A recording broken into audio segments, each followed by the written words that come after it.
Supervisor Stika, the time is 6 o'clock and you are ready to take the meeting live anytime you like. Thank you. I'd like to call to order the virtual meeting of January 5 of the Charter Township of Meridian. And with that, we will ask for the Pledge of Allegiance. I pledge allegiance to the flag of the United States of America and to the republic for which it stands, one nation, under God, indivisible, with liberty and justice for all. And now may we have a roll call from our clerk, please. Treasurer DeShane. Here.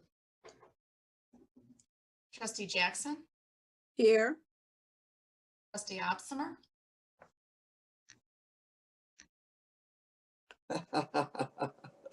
Trustee Opsimer.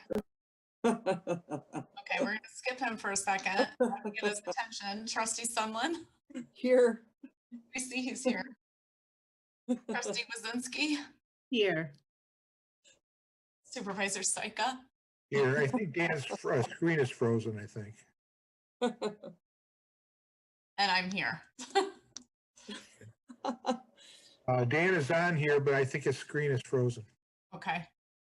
Nope, he moved his hand. Okay, he's just in another world. All right, good. We will now go on to our presentations. Well, we have 6 present, and there he is. Are you here, Mr. Opsimer? Sorry about that. My volume was off. I couldn't hear anybody. We called the roll. We asked for you. I am present. Okay. We are now moving on to our presentations, and the first one will be by our police chief, introduction of new police officers, Alvarado and Megan Heinemann. Thank you, Supervisor Stika, board members. I'm pleased to announce and introduce 2 of our newest officers. They were sworn in December after both graduating from the Mid-Michigan Police Academy. First is Sierra Alvarado. Sierra is a MSU grad with a bachelor's in nutrition and science. She's also a black belt in Krav Maga, which is a martial art. I worked for a short period of time before going to the academy as one of our cadets and was winner of several awards. I'd like to introduce Sierra Alvarado. Sierra. Hi, everybody. Thank you. I'd like to thank everyone for being very excited to be here. I do a long career. Nice to meet all of you, and thank you for being here. And then next is Officer Megan Heinemann. Megan grew up in Hazlitt. She's a graduate of Okemos High School, also a graduate from Michigan State University. She's got a bachelor's in media and information management. She was on the archery team at Michigan State University. She also worked with us here at Meridian Township as a cadet and is working on learning to speak Russian. I would like to introduce Officer Megan Heinemann. Hi, everybody. I'm excited for this opportunity. I'm excited to see where this career takes me and to be with Meridian again after the academy. Thank you.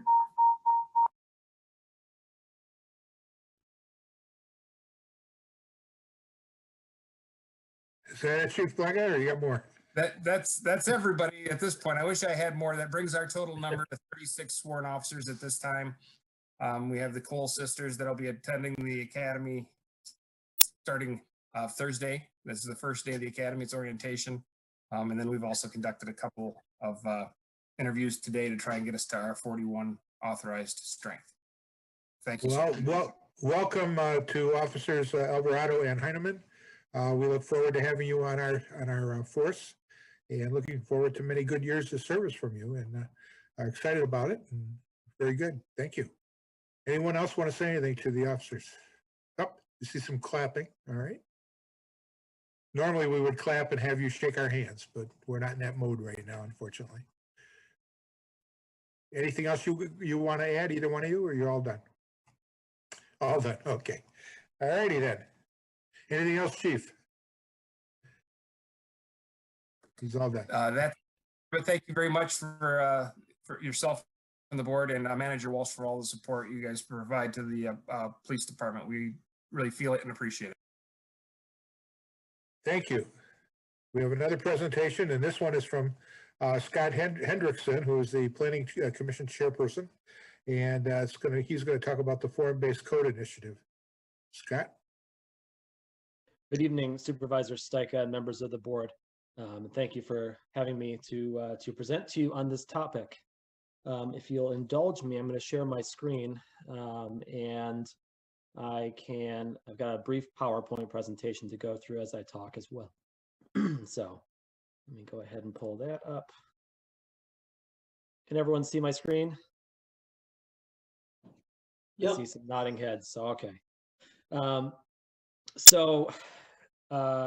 going to go over a couple of things tonight. It's just a very brief primer, as I know most of you have been involved with, or at least aware of, the form-based code as it's made its way through Meridian Township. So I'm going to be talking a little bit about the history of form-based code, and to give us a little refresher, I'm going to talk about what it is that the Planning Commission would like to ask of the Township Board in terms of a path forward. And then I'll give you a brief overview of where we are today in terms of the features that we've built into the Meridian form-based code ordinance that we've been working on. So for those of you who may not be fully familiar with form-based code, a few years ago, we had a desire to investigate using the form-based code here in Meridian Township. There were some consultants that were brought in to explore and work on an ordinance through a grant that was procured through CATA. Some of you may remember that. It was called Shaping the Avenue, and it was Meridian Township, East Lansing, Lansing, and a couple other communities, I believe, that took part in that several years ago. There was a draft ordinance that came out of that that work with those consultants, and I believe the intent was for that ordinance to be adoptable. What we discovered as we worked through it was that was not exactly the case. It was pretty general as compared to the ordinances that we've come to expect here in Meridian Township. And so in 2019, the Planning Commission adopted as one of its goals to work on the form-based code ordinance as it was presented to us, to sort of make it feel more personalized to Meridian Township. And so we worked on that in 2019. And in 2020, in February, then Planning Commission Chair Ken Lane came before this body and gave you an update as to where we had gotten to, and the progress that we had made on getting the ordinance ready for township review. We got your feedback, we took it to heart, and we took it back to make some further updates and modifications. And so what is form-based code? For anyone who's not familiar at all with form-based code, very, very generally, it is a departure from a typical zoning ordinance.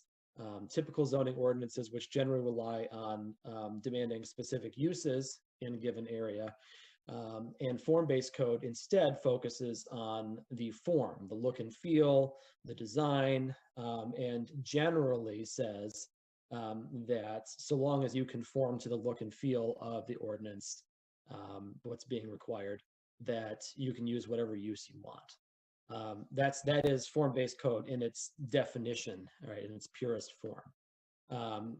And form-based code can look a lot of different ways. And so it might be, for residential areas, it might have a townhouse look. For commercial areas, it might look like you see in the lower right-hand corner here, or in the bottom of the top and bottom images on the left. But essentially, it's what it is a certain character that the municipality defines that they are looking for from the developments that come into that area. And so what are some benefits of form-based code? Well, when we met with you last time, there was a concern, I believe, and I'm going to generalize here, that the developers were getting a lot and the township wasn't getting a whole lot by adopting form-based code. And I actually believe that it can be mutually beneficial for both the development community and the township officials. For the elected officials and for our planning staff, it allows us to sort of craft a vision for what we want to see from development in a given area. And that's important because, you know, a lot of times a project comes before both the Planning Commission and the board, and it may look entirely different or feel entirely different than the proposal that's a couple of doors down. And so this would allow ahead of time the township to say, this is exactly what we want this area to look like. This is what we want this area to feel like. We want all the parking in the back. We want all the buildings to be of a specific height, no taller. And you can set those rules of the road ahead of time. And later then, it would reduce the need for a full review of individual development projects as they're coming up in this area. For residents, they can expect to see blighted properties to sit vacant for less time. This is specifically relating to the increased speed of the approval process from when a project comes from concept to execution at the end of the day. And it would create a unified look and feel, which I believe, and I think that the proponents of form-based code believe, that it would generate a more community-centric development. Each individual community area in a form district having its own look and feel and being able to sort of build the character of that area. And then, of course, for the developers, it does lay out the rules of the road ahead of time so that before they spend money on developing a plan and a project, only to have it come before the Planning Commission or the board and find out that it doesn't meet the character of what it is that either the commission or the board are looking for. It gives them the rules of the road ahead of time. And it also shortens the development and redevelopment calendars as changes need to be made. And so some of the feedback that we got from the board after the February 18th meeting of last year was that the board wasn't all that excited about abdicating authority to review the uses of the projects as they're proposed, which is entirely reasonable, right? I mean, we certainly, you know, I think a couple of members brought up, you know, out of control residential development. There was some concern over, I think, a plasma donation center in Hazlet that was at issue at that point. And so wanting to have a greater grasp on what the uses were allowed in these areas, so it wasn't a complete free-for-all. It was unclear what the township got from that. Hopefully I've addressed a little bit of that already. And there was some concern about the state of height and other form requirements, in addition to residential development run amok. And so I'm happy to say that we've gone back to the ordinance after that, and we've made some changes, which I think you'll find appealing. So what have we changed since then? Well, first of all, approximately 3 weeks after we came before the board to present our initial ordinance, COVID-19 hit, of course, which ground a lot of our work to a halt. But shortly after we got back together, we began meeting again and got right back to work on the form-based code ordinance. And we developed what we call the use table, and honed that down to something that we believe to be palatable. And we'll talk a little more about what that looks like in a second, as well as went and did a full review of the ordinance language again, from top to bottom. And then in about late summer of this year, what we determined is that we've taken it about as far as we believe we can without getting additional board input. And so what we're going to be asking you for in a minute is some additional input from you, and possibly even some co-working with you to develop this ordinance further and have it really ready for prime time if it's the board's desire to move forward on this. And so what we're sort of looking at here is not form-based code in its purest format, right? Form-based code, like I said, we don't care about the uses. We just care about what it looks like. That's not exactly what we've put together here. I've sort of called it vision-based code as I've been thinking about it more. But essentially what it is we've done a pretty good job in this community of drafting a good master plan, of creating a lot of good ideas about what we want the community to look like, and essentially creating the vision for Meridian Township. And what we've done with this ordinance is sort of create a vision-based code. And so it's more of a hybrid between the traditional zoning ordinance and what a planning expert would call the traditional form-based code. So what's our request? Our request is that we'd like to transmit the ordinance to you in its draft form, and either schedule joint meetings to work together on this, or create a subcommittee of members of both the Planning Commission and the Township Board, so that we can usher the ordinance forward to a final state.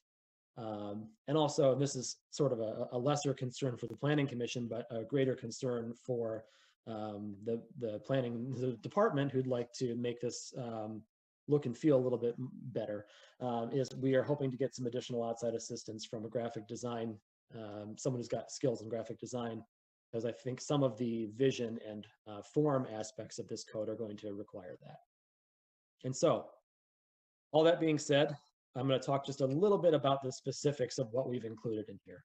And there's 4 terms that you should know about. First is form district. So within the form-based code, we have what are called form districts. Right now, we are proposing 1 form district. And as you may recall from our meeting last year, we are proposing from Park Lake to Brookfield on Grand River. That's on the western end of Grand River in the township.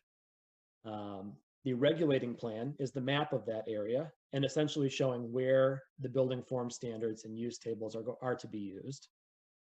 The use table, that's what uses can go into this form district. And then the building form standards, and that sort of sets the rules of the road for building height, where the parking is, etc. So what you're going to see as you look through the ordinance once we transmit it to you here is it's sort of concentric circles into itself here, right? So there's the Meridian Township Ordinance, and anything that's not covered in form-based code reverts to the existing ordinance. There's the general form-based code ordinance language, which includes a use table and form standards generally. And then there's the Grand River Avenue Form District, and within that, you've got the regulating plan, any specific uses that are different from the general use table, and any changes to the form standards. So the idea being is that this is an extensible ordinance, so that if once we have the Grand River Form District work well for us, we can choose additional areas. And if those require different uses, or if they have different form standards that we want it to incorporate, we can do that one form district to the next. And so just to give you a sense of what kind of thing we're talking about, the area that we're describing, one of the form standards says that there's a maximum 3-story height with a 2-story bonus. So the tallest building you'll see in that area is 5 stories. But if, as we get closer to Meridian Mall, as we go further down Grand River, we decide, hey, 7 stories is fine here, just an example, then we can incorporate that different form standard into a different form district. So things can change as you shift from one district to the other. This is the regulating plan, and you'll have to forgive my crude drawing. This is part of the reason why I'm suggesting that perhaps we get a graphic designer, because my doodles on a Google map will not suffice for the ordinance. But this is essentially the area that we're looking to work in with the Grand River Form District. And one of the things you can do with the regulating plan here that I would like to see as we move forward is you can define where mandatory service drives will be. You can define where mandatory curb cuts might be. And so I'd like to see this done in much greater detail so that we can say, if we want to have a service drive connecting along the backside of all of these properties that run on Grand River, which is one of the tenets of form-based code, then we can draw that in. And when developers come in and build and redevelop these properties, they will be required to incorporate the service drives and the curb cuts as we define them. And then a couple of the building form standards from the Grand River Form District. Like I said, maximum height of 3 stories tall, with the ability to bonus up to 5 stories. That would be with the incorporation of amenities. This is similar to our MUPUD ordinance. Placement of buildings would be 20 feet from the right of way on Grand River and 25 feet from the side streets. Side yard setbacks between buildings would be 0 feet. I believe it's a minimum of 0 feet. And rear yard setbacks would be 10 to 25 feet, depending on whether there's a shared driveway. Again, my thought is let's have a shared driveway because that's one of the major points of incorporating form-based code. Also, I know that there were some concerns about fenestration or window coverage on those ground stories. It would require 40 to 90% fenestration on that ground level. And again, these are just sort of snippets that I've pulled out of here, some of the highlights. Once we transmit this to you, you'll be able to go through and see all the details. But I thought it was important to just bring up a couple of these so that you're aware of sort of the direction that we're headed. And then lastly, the use table. So the use table looks a little bit like this.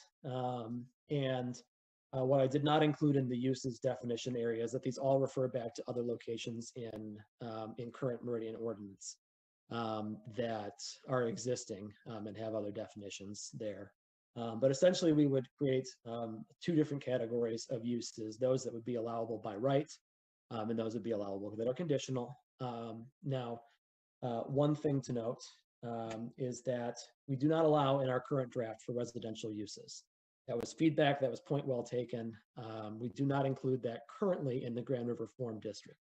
Now, that's not to say that we won't eventually have that for other areas, or we could incorporate it in this area if the board so chooses.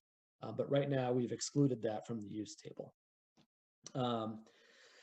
We also have not defined what the approval process is for the conditional uses. That could look like a traditional SUP for some things, but again, we are trying to avoid that as much as possible to try to take advantage of all the benefits that form-based code or vision-based code would offer. And then the last side note is that anyone requesting drive-throughs would still follow the current SUP process that the commission identified as being something that we are very careful about as we plan for new development. And so we wanted to retain that. So what are the next steps? There are a couple of possibilities here, and I think I've tried to lay them out as much as we can. We're going to transmit the ordinance to you in its current format.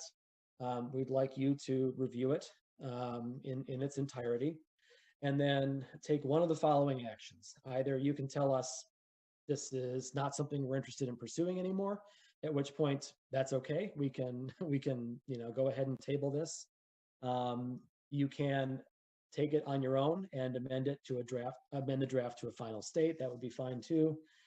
You can refer it back to us with suggestions if you've got some direction that you'd like to give.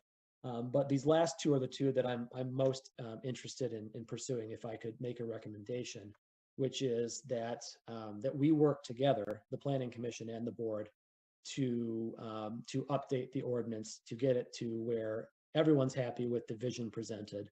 And we can pass this, both bodies, and get it into our ordinance. So with that, that's my presentation. I'm happy to entertain any questions you have, or if that's not appropriate at this time, I'm happy to answer any offline as well. Well, thank you very much. That's quite a presentation. I know that the Planning Commission has worked very hard for a very long period of time on this, so we really appreciate it. There's been a lot of public input as well, and I'm glad to see that it's come to the point where it has. Board members, any specific questions you have at this time? Mr. Opsimer. Yeah, Scott, is it possible for you to pull the presentation back up and go to a couple of specific slides? Absolutely. Give me just a moment to reshare my screen. The first one I was thinking was the side or the slide detailing the setbacks. Yes, yep. So, what discussions did you guys have at arriving at the 25-foot setback from the right of way? So the 20-foot setback from the Grand River was the one you're going to encounter most with this ordinance. 25 would be from, I think, Northwind was and Brookfield, those two streets. Yeah, sorry, I meant the 20 feet from the Grand River right of way. Yeah, so the 20 feet is an amalgam of several factors, one being some green space from the back of the road, plus the width of the sidewalk, plus the width of any awning or overhang space. And so 20 feet is just the composite of that, but it actually does incorporate both green space and sidewalk and potential patio space as well. Okay. So just some food for thought on the setback. I know that when we worked with some consultants through like the shaping the avenue and other parties that were involved in that and the planners, and I think this might predate your time on the planning commission. One concept was for Meridian, because we require these service drives on the front of the existing storefronts. And those where we require those service drives, they all line up. Like if you look at Google Earth on any of the recent developments, there's some outliers in this district that you're talking about, but the district to really look at is like between Marsh and Okemos Road on Grand River, where we've had a lot of new development and it's taken effect, and you have those contiguous service drives. And so one concept from the planners that I thought made a lot of sense is to actually, and you'd have to figure out what that distance is, but it's in our ordinance. You know, you would make a streetscape on that service drive, and then you would put the storefronts on that, and it would, whether it's a private service drive or whether it's a public road, it only really matters in how it gets repaired and who funds it. But that service drive would have, you know, diagonal parking or horizontal on-street parking, curbside, but it would have some kind of parking and the service drive. And so that's just one thing that I think we need to keep in mind, because the concept was, let's get the traffic off and onto a side street, whether it's public or private, and keep the traffic flowing on Grand River. The alternative to that is to become East Lansing and put a ton of traffic lights in. So that's the only way to, you know, if you're going to have the smaller setback, 20 feet is, you know, that's really just a streetscape. That's a pretty wide, nice streetscape where you could put a green belt in. I'm just not sure feasibly if it would work, because the Grand River corridor here is so long. You know, that's a major change. But using the service drives and accomplishing the same thing, you can still have that 18 or 20-foot streetscape with trees and whatnot in front of the buildings. The difficulty that we run into, which we face regardless, is how large some of these parcels are, and they're large suburban parcels, or they're a collection of smaller parcels that were developed as one contiguous development like Hobby Lobby. So that's just one thought based on the previous conversations we've had on some of the specific metrics. And then I do like the concept of requiring the special use permit for drive-throughs. You know, if we want to go this route, we really have to limit the drive-throughs, and we have to reduce the drive-throughs pretty systemically. You can't have drive-throughs require more curb cuts. There's no point in having a walkable design model with a form-based code that dictates that every parcel be designed for optimal pedestrian, non-motorized bicycles, everything, and then still having drive-throughs and curb cuts everywhere. You know, and so that changes the corridor. You're not going to have banks. Banks won't be interested if they don't have the drive-through. But we've talked about that, and it's a point of controversy for some. Some don't want to see, you know, the Chick-fil-A's and the banks leave, but they're only there because of that. So that's just kind of a larger, that's just a thought to put out there for everybody on the larger concept, but I like that it's moving towards a hybrid. If we're gonna do a test case, I think we've picked a good area because it's adjacent to East Lansing. You know, I think there's more work to do when you look at the height requirement. I don't know about the 5th story. I think we should always look at recessing whatever the top story is, because it serves as an amenity and it makes those units worth more anyway, because then you create a balcony, and you actually basically make it look a story shorter than it actually is. You know, so I think there's more work to be done here, but those are my thoughts and I'll turn it back over. Thank you. Thank you. Thank you. Other board members? Yes, Treasurer. Thank you. Thank you, Scott, for your presentation. I like the idea of form-based code. I think it fits with our idea of having a master plan. And to me, to have a master plan without form-based code is only half the job done. By leaving every decision up to the board, you do get perhaps a more democratic approval process, but you don't necessarily get consistent planning and design, because boards, not all boards are as wise and balanced as this board are, for example. So, but every board has its own characteristic, its own pro or no growth attitude and outlook. And form-based code turns it back to the data, turns it back to the science, if you will. And it's only the exceptions that get pushed back for further review. So if we really do want to have a master plan and have a global design for the township, form-based code is the way to achieve that. So I look forward to seeing the draft from the Planning Commission. Thank you for your efforts to get it done. And I think this is a welcome addition to the tools we have to allow for smart, attractive, future-based growth. One question I have is, did you work closely at all with the Corridor Improvement Authority in this initial draft? So I served as the liaison to the Corridor Improvement Authority for some time. And this issue came up on numerous occasions. And our discussions there certainly informed the discussions that we had on the Planning Commission. I was happy to bring the insights from them.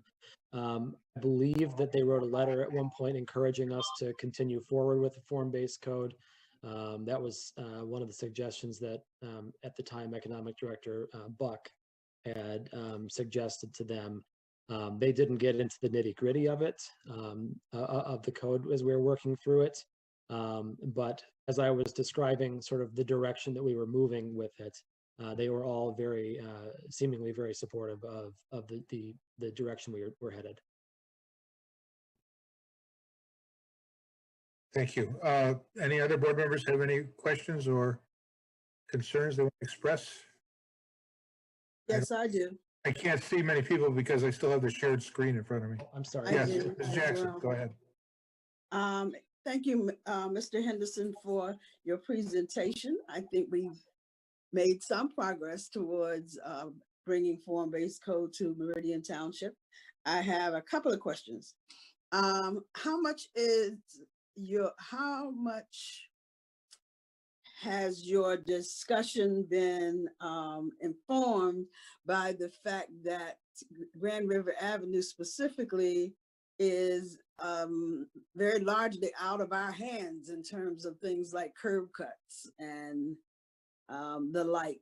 That's a major point of discussion between Meridian Township and MDOT on many occasions.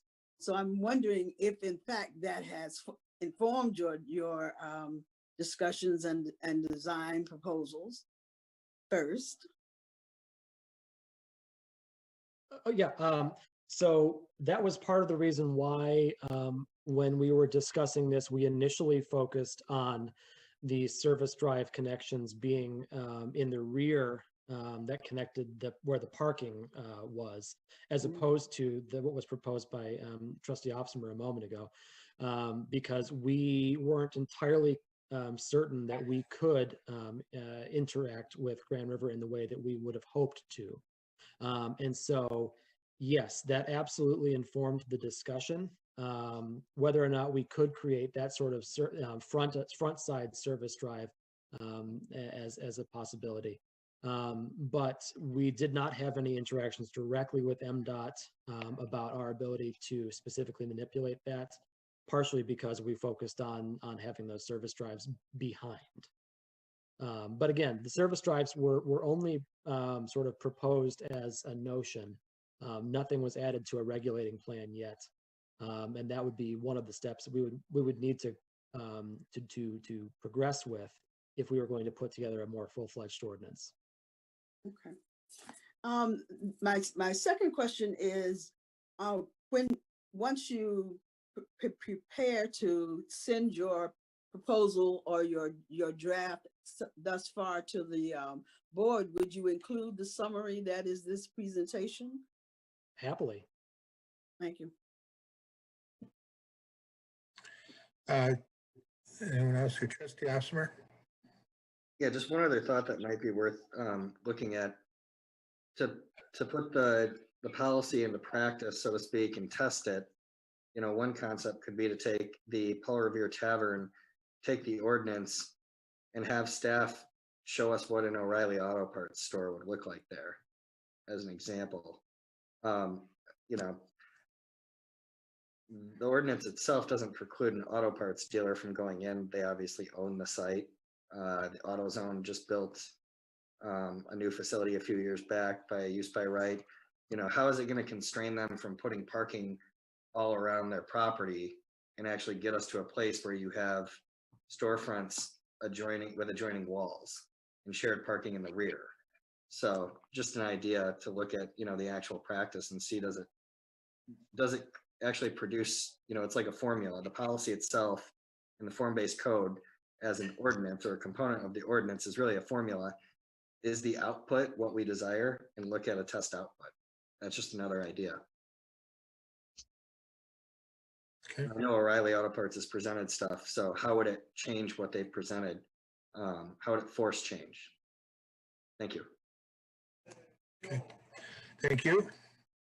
Ms. Wasinski? Thank you.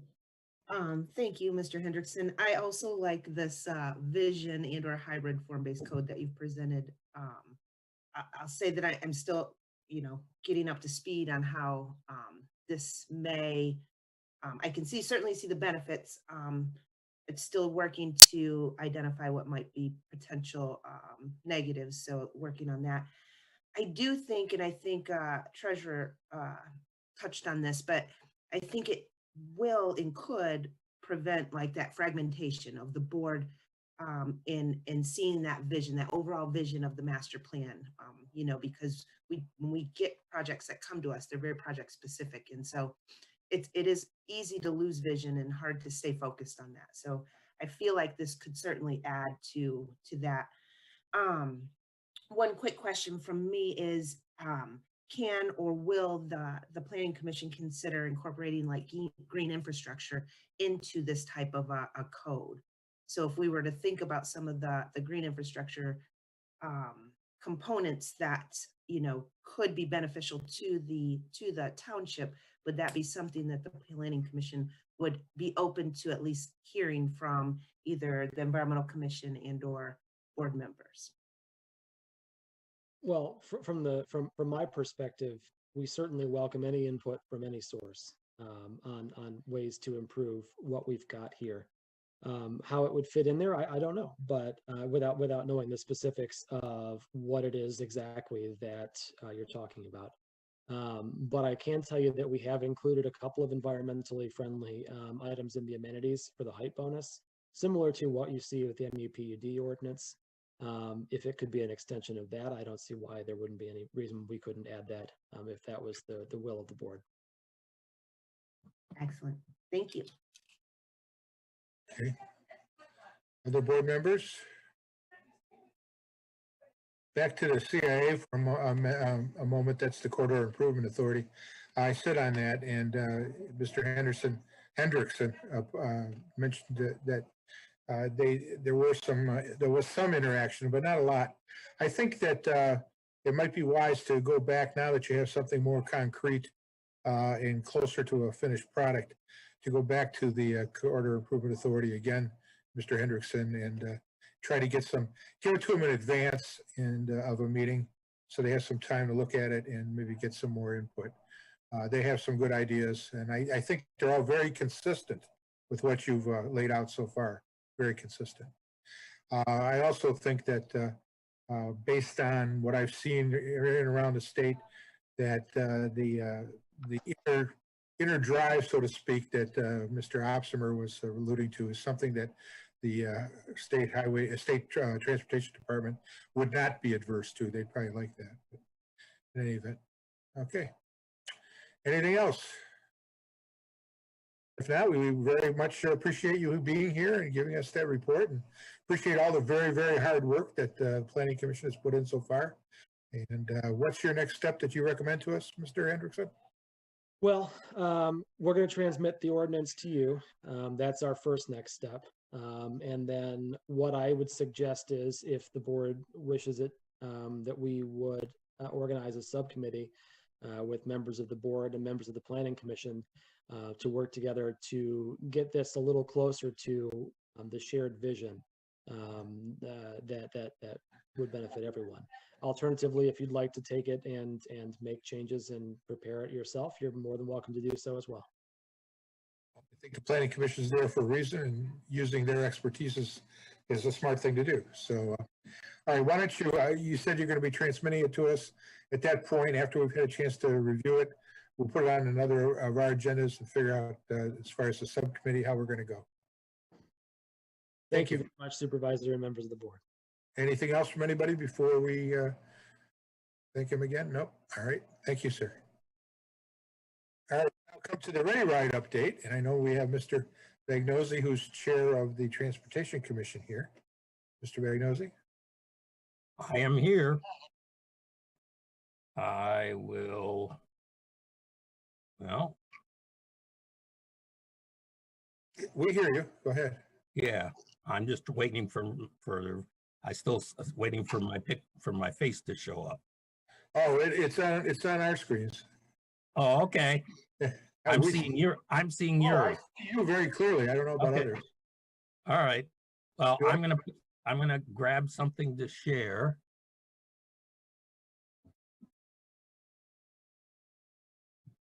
Okay. Can everybody see this? It's says Meridian Ready Ride Overview. I have it on my screen. Okay. This you've earlier may have received most of the same document. I just rearranged the order of the pages to make the presentation work better. These are just over the past roughly year and a half since updates since September of 2019. Since then, we have basically added 3 hours of Ready Ride service to the prior schedule. During this year and a half period, we have looked at the data. Initially, we added an hour and a half in the morning and an hour and a half in the evening. And we looked at it, and the ridership in the evening is orders of magnitude less than in the morning. So we have moved up the starting time, and it is currently now 7 a.m. So we are running now on Mondays through Fridays from 7 a.m. to 6 p.m. Okay. The other major change is that CATA has put more buses into supporting Ready Ride. So if you look at that, for the period of time, roughly 6 months from September of 2019 to February of 2020, there was an average of 1,937 trips booked monthly. More important is that there were no denials because of lack of capacity during that period. That was one of the issues that the Transportation Commission was tasked with addressing. As with everything else, the COVID pandemic has resulted in a stark reduction in ridership. Booked rides have averaged 685 per month. Okay, that is 35% of normal ridership. Now, as low as that sounds, we are actually doing significantly better than the fixed routes, which when we had our presentation from CATA, they say they're averaging around only 15% of their normal ridership.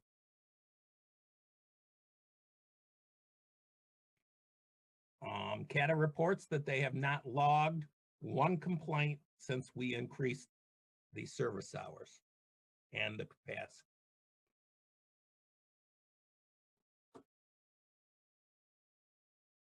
This is a chart basically showing the actual rides taken.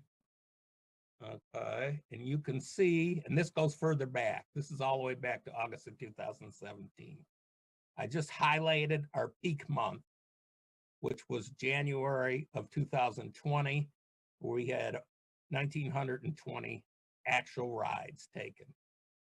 Okay, and you can see, you can see the hit starting in March. Okay, there was no service in April. And then if you look at between May and October, it is slowly coming back. The ridership is slowly increasing. Okay. This chart, I'm going to try to move it up so you can see the actual chart. This gives you this, a split, or shows you what percentage of ridership belongs to what category. And you can see that persons with disabilities account for more than half of the ridership. The next chunk is seniors. The next chunk is youth. Although since in-person learning has been replaced by remote learning, the youth slice is actually smaller. Okay. Regular adult ready rides, that's adults that don't fit any of these other categories, is about 9%. And then there's 2% is free ridership. And that would be primarily young children and also companions to people with disabilities. Companions ride free.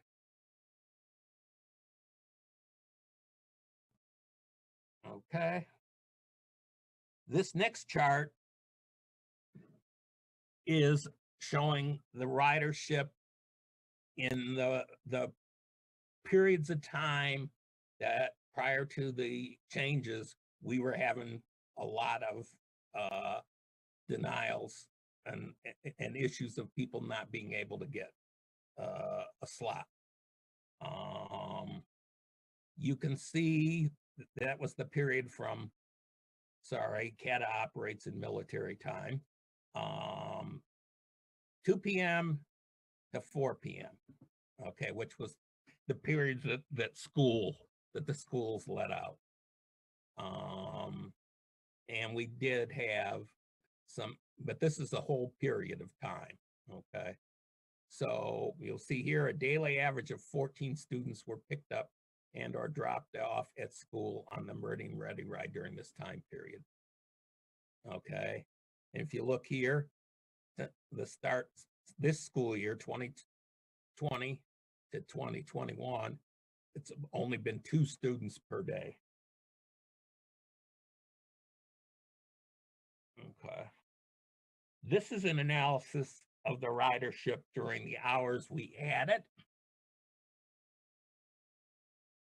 You'll see here that we made these changes. The first change we made is we moved a half hour from the evening to the morning. So we put this half hour between 7:30 and 8. And you'll see here that we actually, during this period, we had 639 rides taken during that half hour. Okay. During the next hour, which is a whole hour, 8 to 9, we had about 398, about 400. Okay.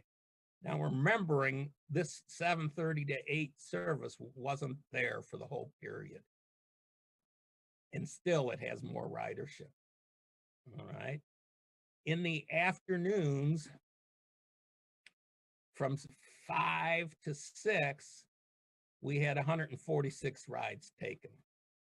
Okay. At the point, this chart reflects when we were running 7:30 to 6:30. And you'll see in that last half hour, 6 to 6:30, we had 6 rides taken. Okay, when we saw that, we worked with CATA, and our current hours are now 7 o'clock to 6 p.m. And we're picking up, you know, there. If you look at this, there's just orders of magnitude more people using the service early in the morning than in the evening. So we have, you know, we have adjusted to you know, put the buses out there when the demand is highest. This is a very complicated chart, and all I'm going to do with this is go down to the highlighted sections. There's a column called capacity. That is the people who couldn't get a ride because there was no capacity to take them at the time they wanted. Okay. Starting in September of 19, we have had no capacity denial all the way through October of 20. Okay. So obviously the changes that we made and CATA helped us with have accomplished the desired outcome. Okay, it is easier for people to get rides when they want to. Okay. The last is a bonus, the last page. I'm gonna hope that you will grant me a little freedom here. Okay. I don't know how many people in the township are aware of this, especially our seniors living in complexes, but there is a CATA shopping bus, okay, that's operating in Meridian Township. A $2 round trip fare. It runs from senior housing complexes, okay, and the complexes that are served are Stratford Place, Bircham Hills, Grange Acres, and Marsh Point. And the shopping centers that are serviced are Okemos Myers, Kroger, Target, Walmart, and Meridian Mall. Okay. And this average was computed since the return of normal service in May, the end of May of 2020. And then this just here is showing that the average monthly ridership is, you know, in the small, ranging from 20 at Bircham Hills to a high of 68 at Stratford. Okay, but this is again another service that CATA is providing in the township, and that's basically my my presentation and overview of the current status of Ready Ride and the shopping bus. I'm happy to entertain any questions. Thank you, Mr. Vagnozzi. I want to congratulate the members of the Transportation Commission and CATA, and we have a representative on CATA, Mr. Otzmer, right now. Although it's he's changing off of that, I believe. In any event, congratulate all of you, because one of the things that's happened going back a few years, about 5, 6 years, when we started studying the whole issue of Ready Ride and the service that was provided to the township, is that there's been a great deal of effort to match service and demand. And it's been done jointly between this township and a lot of it through our Transportation Commission, directly with CATA, and CATA has been extremely responsive. I think that's been a real positive for our citizens and something we should all be grateful for. Board members, any questions for Mr. Vagnozzi? Or comments? Yes. Ron, I got one thing I'd like to add, Yes, if sir. I could. Sure. I intended to cover it in my presentation, but one of the snags that historically has been with Ready Ride is that you couldn't reserve a ride on Sundays. Okay. So it meant if you wanted to ride Monday, you had to call on Saturday. This fall, CATA has changed and you can now book a Ready Ride 7 days a week. Now reserve a Ready Ride 7 days a week. So Sunday reservation, you can make a reservation on Sunday for Monday. And that, that was also one of the concerns of the Ready Ride riders. Once again, matching service in the sense of the service of the availability to get hold of them to the demand of the citizen. Ms. Guthrie, you had your hand up first. Thank you, Supervisor Steiger. I appreciate it. And thank you, Steve, for your presentation. I do have a couple of questions out of curiosity. Do you know why or what happens to the people in the morning? There's so many people in the morning who are using the service, but not in the evening. Do you know how they're getting home? Is there any data?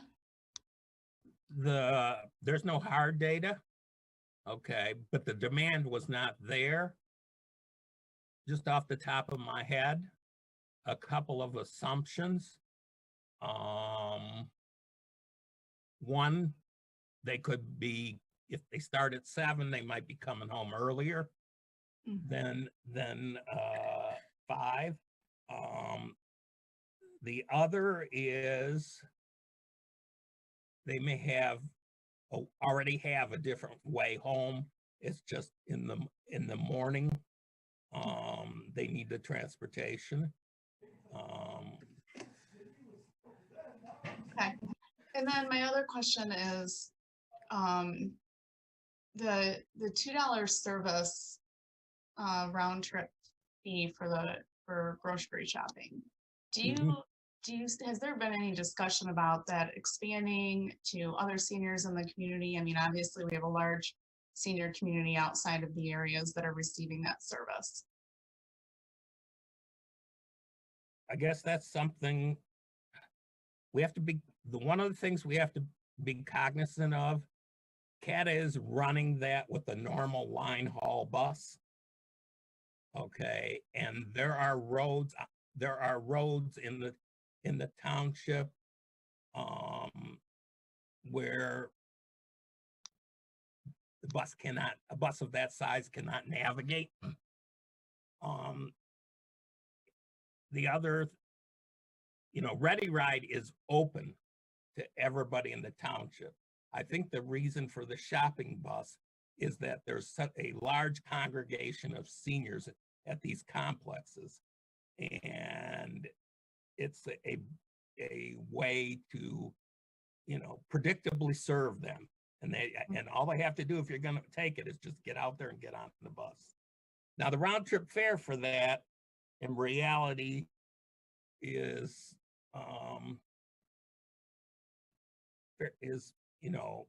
in the same ballpark as taking a round trip Ready Ride.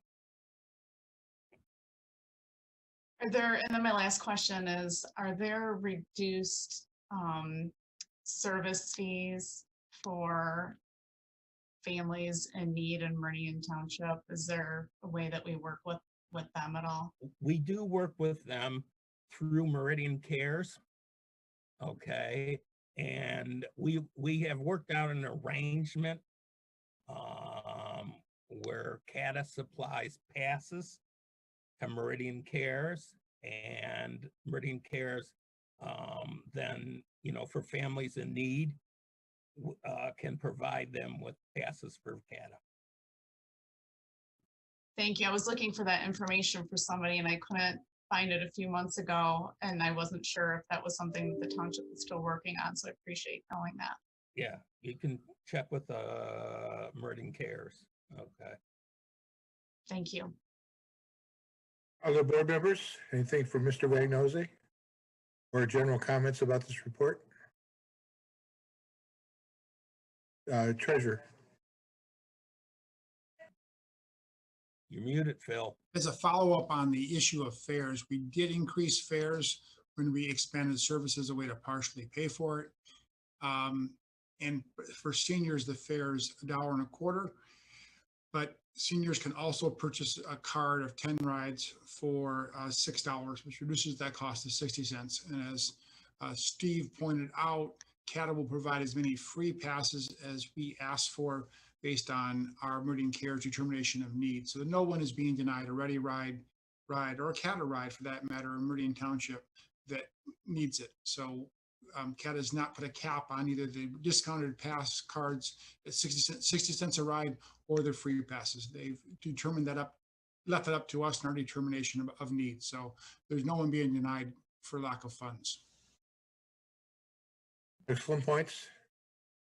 Anyone else? Okay, I don't see any hands. Thank you, Mr. Vagnozzi, and thank your fellow Transportation Commission members for us. And we appreciate all the work they're doing. Thank you. Okay, we will now move on to citizens addressing agenda and non-agenda items.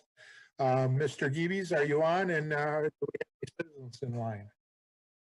I am here, and I know we are going to have at least one person call into the 517-349-1232 number to make a comment.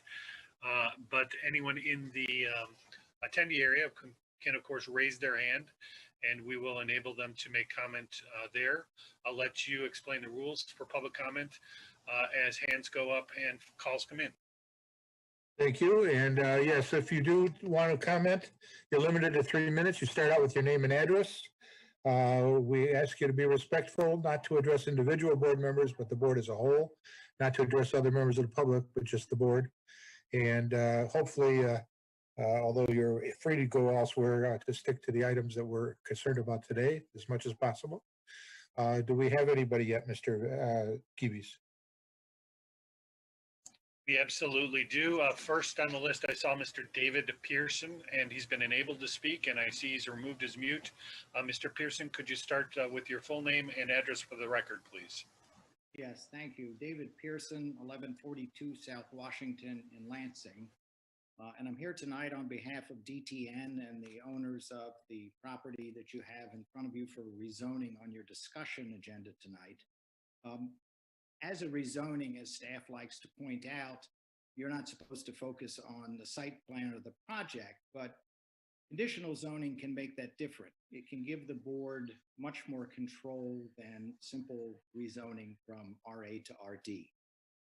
The conditions that have already been offered are no more than 220 units, no fewer than 25 single-family dwellings, no buildings greater than 2 stories, and enclosed garages for every dwelling unit. The applicant proposes adding an additional condition, which would be that it would require approval by the Township Board of a special use permit application from the applicant within 2 years of the effective date of the rezoning, or the rezoning reverts to RA. So in other words, one of the concerns that the board very much has is, what would this thing actually look like? And what if it simply went to RD and went to someone else? We offer this condition because we think it answers that concern, and it makes sure that you know this project's coming back to you and you really will know what it looks like. You'll have a chance to review it and approve it and you'll have the time to do that. One thing that also came up at the earlier meeting that we wanted to address is, so this property's long been zoned RA, what has changed? And the answer, frankly, is it's how you changed your ordinance, which was to recently amend the RD district to permit single-family homes. What this allows is a project like this, which provides a mix of different homes in an area where they should be. The master plan is more than just the map. Your master plan goal number 1 is to encourage cluster developments and other compact residential choices closer to shopping, public transit, and other services, to ensure that the township has a range of residential densities that will result in a diversity of housing that meets the needs of various income levels and household types. There are other parts of your master plan, including focusing growth within the urban service boundary, and encouraging land preservation by densifying development within the within the urban service boundary, by having a mix of housing types. We think that's what this project does, and ask you to look at it. Would be glad to answer questions that you have. Raji Uppal is here also. He also has a version of the plan, which was requested by a couple of the township board members, to show where the line would fall for single family. And what it does is mark off an area of 11 acres on the eastern portion of the property, which would only be developed for single family homes. I think he'll get a chance to share that with you, and he and I will both be here and glad to answer your questions. Thank you. Next, we have a caller. Ms. Vaughn, can you please state your name and address for the record? You're on with. Yes, this is Phyllis Vaughn. My address is 6100 Baylord Court in Hazlet. Happy New Year, everyone. My first subject is I would like to have the board consider changing the policy for payment for board members, and that perhaps you're allowed like one meeting a year, and after that you don't get paid for it. Secondly, I would like to bring up the can of worms of recreational marijuana. I'm totally opposed to it, and I think that if you're going to consider passing that, you need to give it as much public forum as you do when you're trying to pass a millage or something like that. And lastly, I would just like to refer to Deborah's question. The Ready Ride, the people that go at 7 a.m., I can almost guarantee you they're going to a doctor's appointment and they get a ride home like 2 hours later or something. I have another question about the recreational marijuana. I wonder if that's on the master plan. My biggest complaint about this is the board agreed to have medical marijuana, and the people were supposed to prove that their establishment could support it and kind of go by how they run their business as to whether we're going to open it up to, or you are going to open it up to recreational marijuana. I suggest you get professionals like social workers, police officers, and people like that to give you feedback on what they've had experience in other areas. Okay, that's all I got. Bye. Thank you, Ms. Vaughn. Do we have any other speakers? You certainly do. Next on the list, I saw Mr. Uppal's hand go up. I've enabled his speaking. It looks like he's still muted. If he unmutes, he'll be able to state his name and address for the record. Yes, my name is Ron Uppal, 6133 Cottage Drive in Hazlet. I'm talking in regard to our rezoning this evening. Meridian Township commissioned McKenna Associates in 2016 to study the housing needs, which was identified a missing middle that existed in Meridian Township. The property that we're trying to rezone is designed to target that missing middle and is consistent in our opinion with the master plan recommendations from the study by Meridian Township and the most recent updates of your multifamily ordinance to show or to allow for single family homes. Most communities, including Meridian Township, are overserved by a housing type of opposite ends of the spectrum, large single-family homes, and large multifamily buildings and complexes. Meridian Township is especially dramatic example of this trend, with over 80% of the housing units coming from one of those two categories of housing types. The middle, such as townhomes, small apartment buildings, garden bungalows, and other forms of housing are undersupplied and are therefore referred to as the missing middle housing. We've identified this property as the only one we could find available in the Meridian Township that can support this kind of missing middle housing. This type of housing is especially successful in high demand when developed in conjunction with a walkable urban neighborhood. The McKinney study stated that Meridian Township currently has some very small areas that fit the topology near Okemos and Hazlet, but in order to attract the development of this missing middle housing, the community should plan for additional density and walkability in specific places as determined by the plan.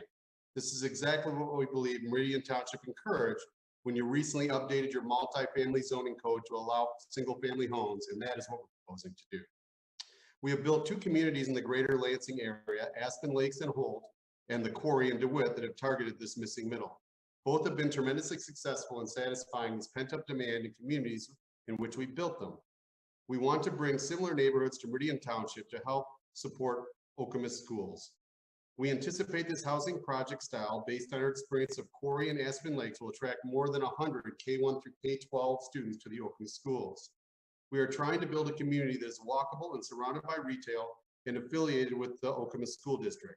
This Aspen Lakes type of project typically has attracted more families and empty nesters than young professionals as compared to more dense apartment projects or conventional style apartments. We are already in the process of building a mixed-use plan that will attract this missing middle in Hazlet at Newton Road to support the Hazlet School District. We'd like to do the same thing in Okemos School District and families and attract those. We feel this project is appropriate to do so. Currently, Meridian Township has a significant amount of conventional 3-story hallway style rental apartments. In our opinion, what is lacking is an amenitized, luxurious, walkable community like Aspen Lakes in the Okemos School District. We believe to attract this demographic, it will require direct entry homes with attached garages. We believe this project will meet this underserved missing middle in Meridian Township. We have been looking for the appropriate site for more than a decade for this type of community in Meridian Township and Okemos School District. We have not found one that fits this, and we perceive it is. Thank you, Mr. Upwell. Your time is up. Thank you. Yeah. No. I assume you'll be around when we discuss this as a discussion item. Yes, I apologize. I tried to time it 3 minutes, but I got a little long. Yeah. Anyone else, Mr. Geeves? Yes, next we have Mr. Straub, if he can state his name and address for the public record, please. Good evening. This is David Straub, 1650 Kendall Boulevard, East Lansing. I'm here to represent Mayberry Homes for item number 13C, the Powell Road Paving Public Road Special Assessment District. I just wanted to let you know that I'm here this evening and available for any questions that you may have when you get to that agenda item. Thank you. Thank you. Do we have anyone else? Is followed by Mr. Karana, if he can state his name for the name and address for the public record, please. Hello all, my name is Marvin Karana at 29500 at Telegraph Road, Suite 250, Southfield, Michigan 48034. I hope everyone had a safe and enjoyable holiday break. I just want to make a comment about adult use marijuana. I am the owner and also the attorney of DNVK2, who's conditionally approved to operate a provisioning center at 1614 West Grand River Road. This is a ground up development. I just want to kind of point out a few stats here from the state of Michigan. As a recreational market continues to grow here in the state, the number of patients is dropping at a rapid rate. I made a comment at the November meeting. I mentioned in Ingham County that in October of 2019, there was 6,800 patients that had a medical marijuana card in the county. In September of 2020, that number dropped to 2,775. A few months later, now in November, that number is now at 2,400. So just in that 2 months, we lost over 300 patients. Eventually, that number is going to continue to decline until there's just no patients remaining in the state. And for that reason, it's because Michigan has one of the lowest excise taxes for adult use sales. There's no reason for patients to renew their cards and go through the inconvenience of making a doctor appointment and being recorded on the state database. More importantly, as a store owner, we can't obtain medical marijuana product. All the vendors are converting to recreational. There's very little medical marijuana product that a provisioning center could obtain. There's no difference in operations. It's the same store setup. It's the exact same. Only difference is you push a different button on the cash register. Opting in for medical marijuana, or I'm sorry, opting in for adult use will spark new employment, new development in the township during the COVID pandemic. We have an operating store in Lapeer, Michigan that went recreational last month, and we tripled our staff. And at the end of the day, I think it's important to note recreational marijuana is already in the township. East Lansing and Lansing are opted in for adult use sales. They're allowed to deliver to Meridian Township. The excise tax is not shared by the township. It stays in East Lansing and Lansing. So why not take advantage of that and bring the jobs to the township, the profit sharing of the excise tax, the new development this is going to spark, instead of benefiting the surrounding communities. I appreciate the time of the board members, and I just respectfully request that the board members strongly consider the benefits of recreational marijuana opt-in. It is a time-sensitive matter for us, and I hope the board comes to a decision soon. Thank you very much for your time. Thank you. Do we have other speakers? Mr. Carano will be followed by Mr. Shamoun, who is ready to go. If he can state his name and address for the public record. Hello, my name is Alan Shamoun, 108 South Main Street, Suite A, Royal Oak, Michigan, 48067. I am the attorney for the Cured Leaf TC, which is a medical marijuana provisioning permit holder, I suppose. We are not operational yet. We have a license or an award a location located at 3520 Okemos Road. And to resonate what Mr. Carano said, the importance of adult use marijuana in the township, looking at it and how important it is to a business operator. A lot of the development that goes into these buildings, these businesses, the expense that's included. I just want to reiterate to the public generally that these products are nearly identical. As Mr. Carano said, it's the difference of pushing a different button on the cash register. It's simply a different tag that the state uses to track that inventory. It's the same plants for all intents and purposes, literally.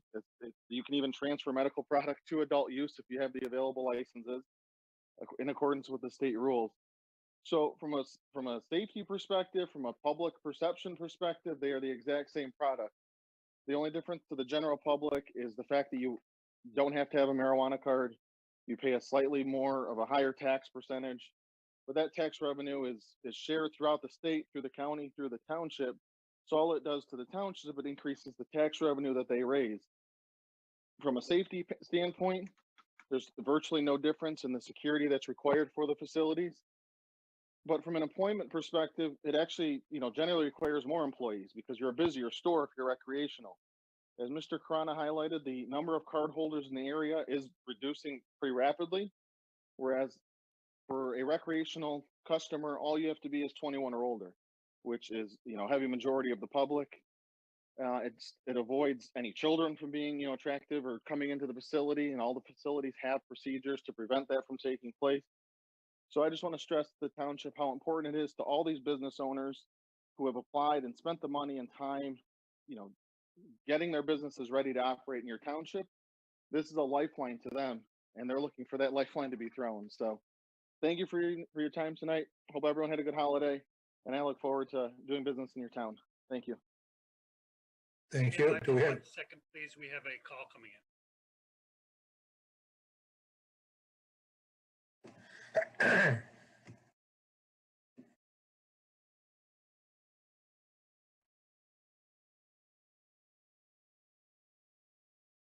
Do we have that call yet, Mr. Geeves?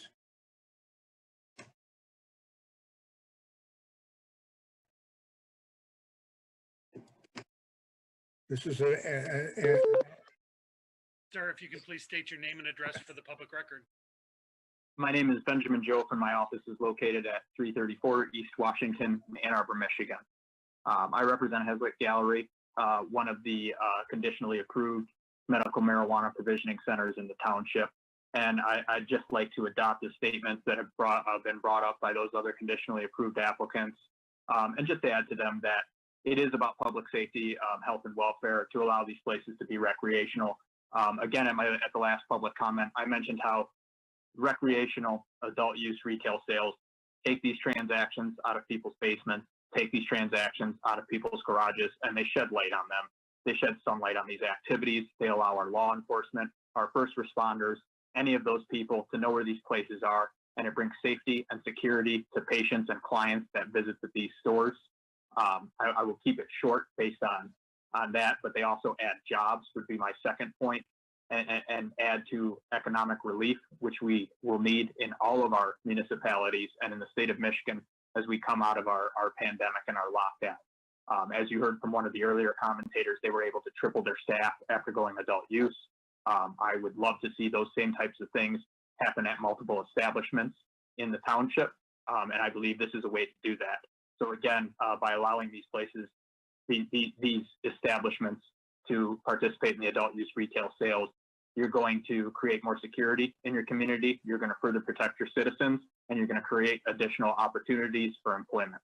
Thank you very much for your time, and I appreciate to see how you respond to the issues. Thank you. Do we have any more speakers, Mr. Geeves?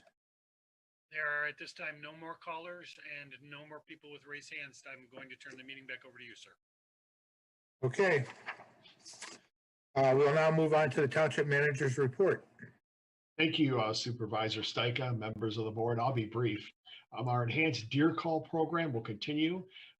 Middle of January, we have DNR approval to begin that program in certain areas of the township. Right now, we're at 176 deer, which is a record for us. And of course, we're attempting to get to 300. The Small Business Grant Relief Program that the board approved in December, the application period, the deadline was today at noon. We received 128 applications. The committee that's been appointed by the board will vet those applications this coming Friday. The Village of Okemos, there's a public hearing on the project Thursday at 6 o'clock. All the information is on the website. Our annual report will be out on January 29th. Mr. Deputy Manager Perry's department assisted the city of Eaton Rapids yesterday with a major sewer line issue. I'm glad to be a good neighbor. And I want to congratulate Robin Faust. Robin joined our team in 1989. She's been with us well over 30 years, a very valuable member of our department. She was presented the award of the Archie Virtue Excellence Award 3 weeks ago. It goes to the top employee who symbolizes what Archie Virtue meant to our organization, and he was with us for 55 years.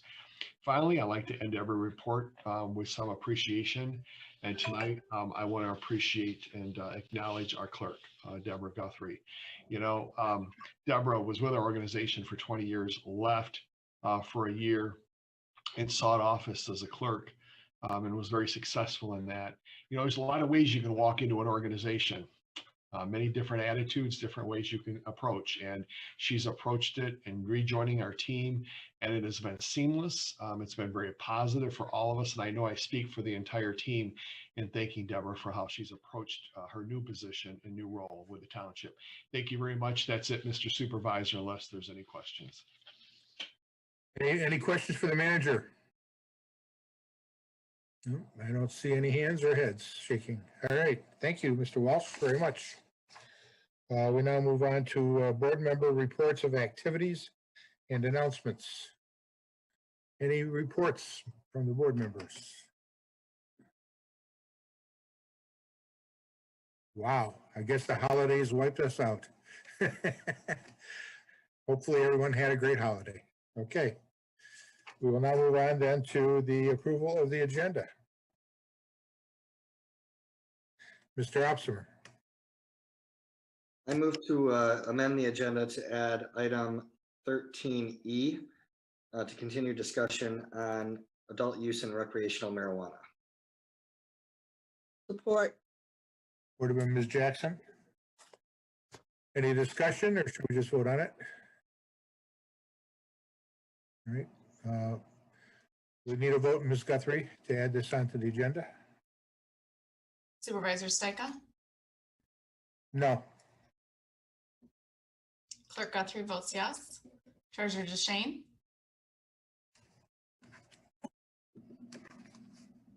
No. Trustee Jackson? Yes. Trustee Opsimer, Yes. trustee Sumlin, Yes. trustee Wazinski. Yes.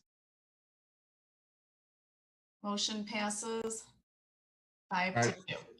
Thank you very much. Okay, now we need a motion with regard to the, unless there's another amendment, with regard to the agenda as amended. Someone will make the motion. Mr. Opsimer.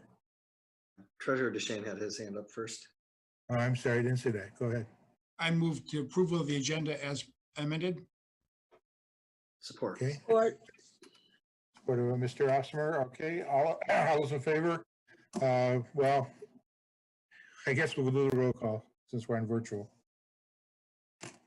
Who seconded that? I'm sorry. Opsimer. Thank you. All right, Treasurer Deshane, Yes. trustee Jackson, Yes. trustee Opsimer, Yes. trustee Sumlin, Yes. trustee Wazinski, Yes. supervisor Stika, Yes. and clerk Guthrie votes yes. Okay. Motion carries 7-0. Thank you. We now come to our consent agenda. The first one, we have several items. First one is the communications that have been received.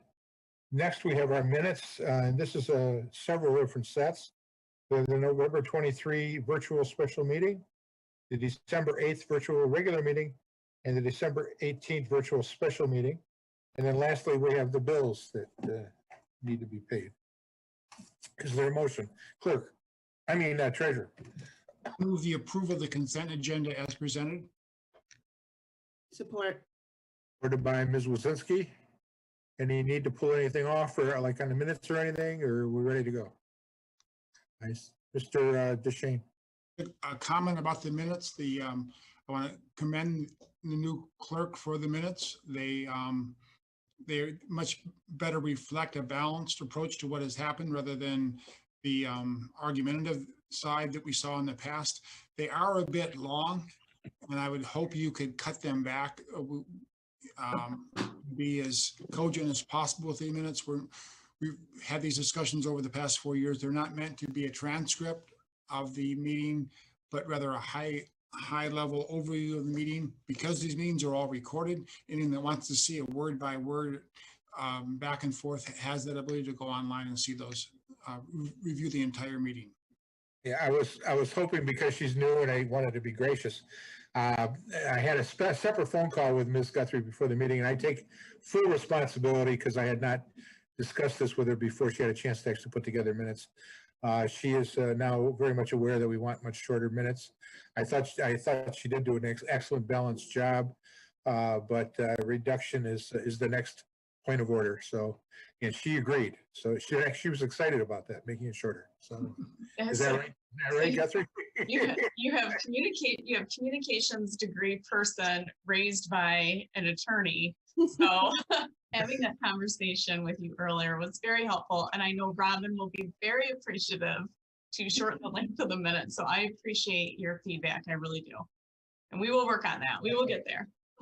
Just remember, in history, long ago, lawyers were paid by the word, which is why legal documents always went and used.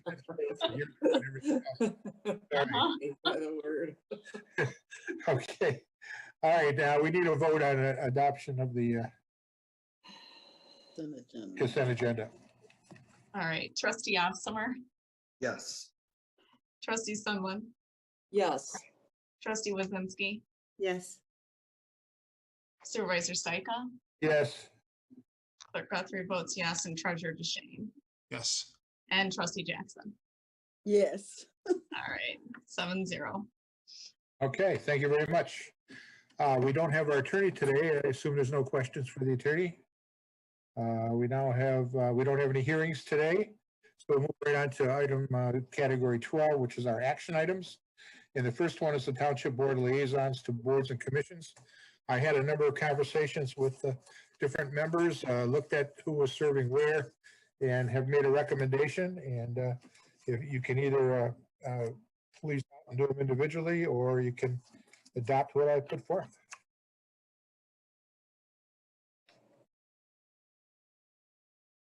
Ms. Jackson. I move to approve the board member assignments among the boards and commissions made by Supervisor Steiger. Support. Order by Ms. Wazinski. Is there any comment, Ms. Jackson, before we go forward with the vote? I will not read through them. I would suggest that in many cases, board members are returning to organizations and boards and commissions that they've worked with before. And I'm sure that this list will be attached to the minutes. Mr. Opser. Just a quick thank you to Supervisor Steiger for all the time invested in both these appointments and all the appointments to our boards and commissions, which we tackled at the last meeting, and to Clerk Guthrie and her staff. It's obviously very time consuming and there's a lot of conversations, but I appreciate all the due diligence. Looking forward to the future, this being a smoother process. Clerk Guthrie has already promised me that she's putting into place a lot of systems that'll make it a lot easier for me and all of us. Thank you. All right, we need a vote then on the motion. Trustee Sumlin, Yes. trustee Wazinski, Yes. Supervisor Steiger, Yes. Clerk Guthrie votes yes, Treasurer DeShane, Yes. and trustee Jackson, Yes. and trustee Opsimer. Yes. Motion carries 7-0. Thank you all very much. We now come to 12B, which is the proposed zoning amendment for car dealerships. Trustee Opser. I move to initiate a rezoning amendment to section 86-404 C2 Commercial District and section 86-405 C3 Commercial District, requiring a special use permit subject to Township Board approval, and refer the proposed zoning amendment to the Planning Commission to hold a public hearing and make a recommendation to the Township Board. Support. Ordered by trustee Jackson. Would you like to make a comment on that, Mr. Opsimer? Yeah, I'll keep it brief because we're already running late into the evening. But obviously this was something that spawned, it was a zoning amendment that spawned out of the proposed auto dealership at Powell and Grand River. And in tracing back the history of that, I discovered in working with Mark and Peter and Community and Planning Development, the origin of the C2 special use permit permitting dealerships, and that was kind of a one-off case. And this seeks to provide greater oversight of that rather than eliminate the prospect entirely for an auto dealership in a C2, but also would require a special use permit for C3 districts, largely due to the changing landscape. C3 is predominantly the commercial area encompassing the mall and immediately adjacent to the mall. I actually, if anything, don't believe any dealership should go in C3 based on that location. I wouldn't like to see a dealership take over the mall, but this gives us the flexibility to at least vet those.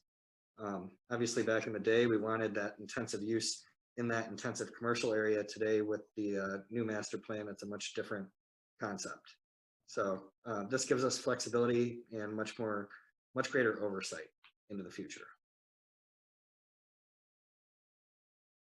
Anyone else want to argue this or talk about it?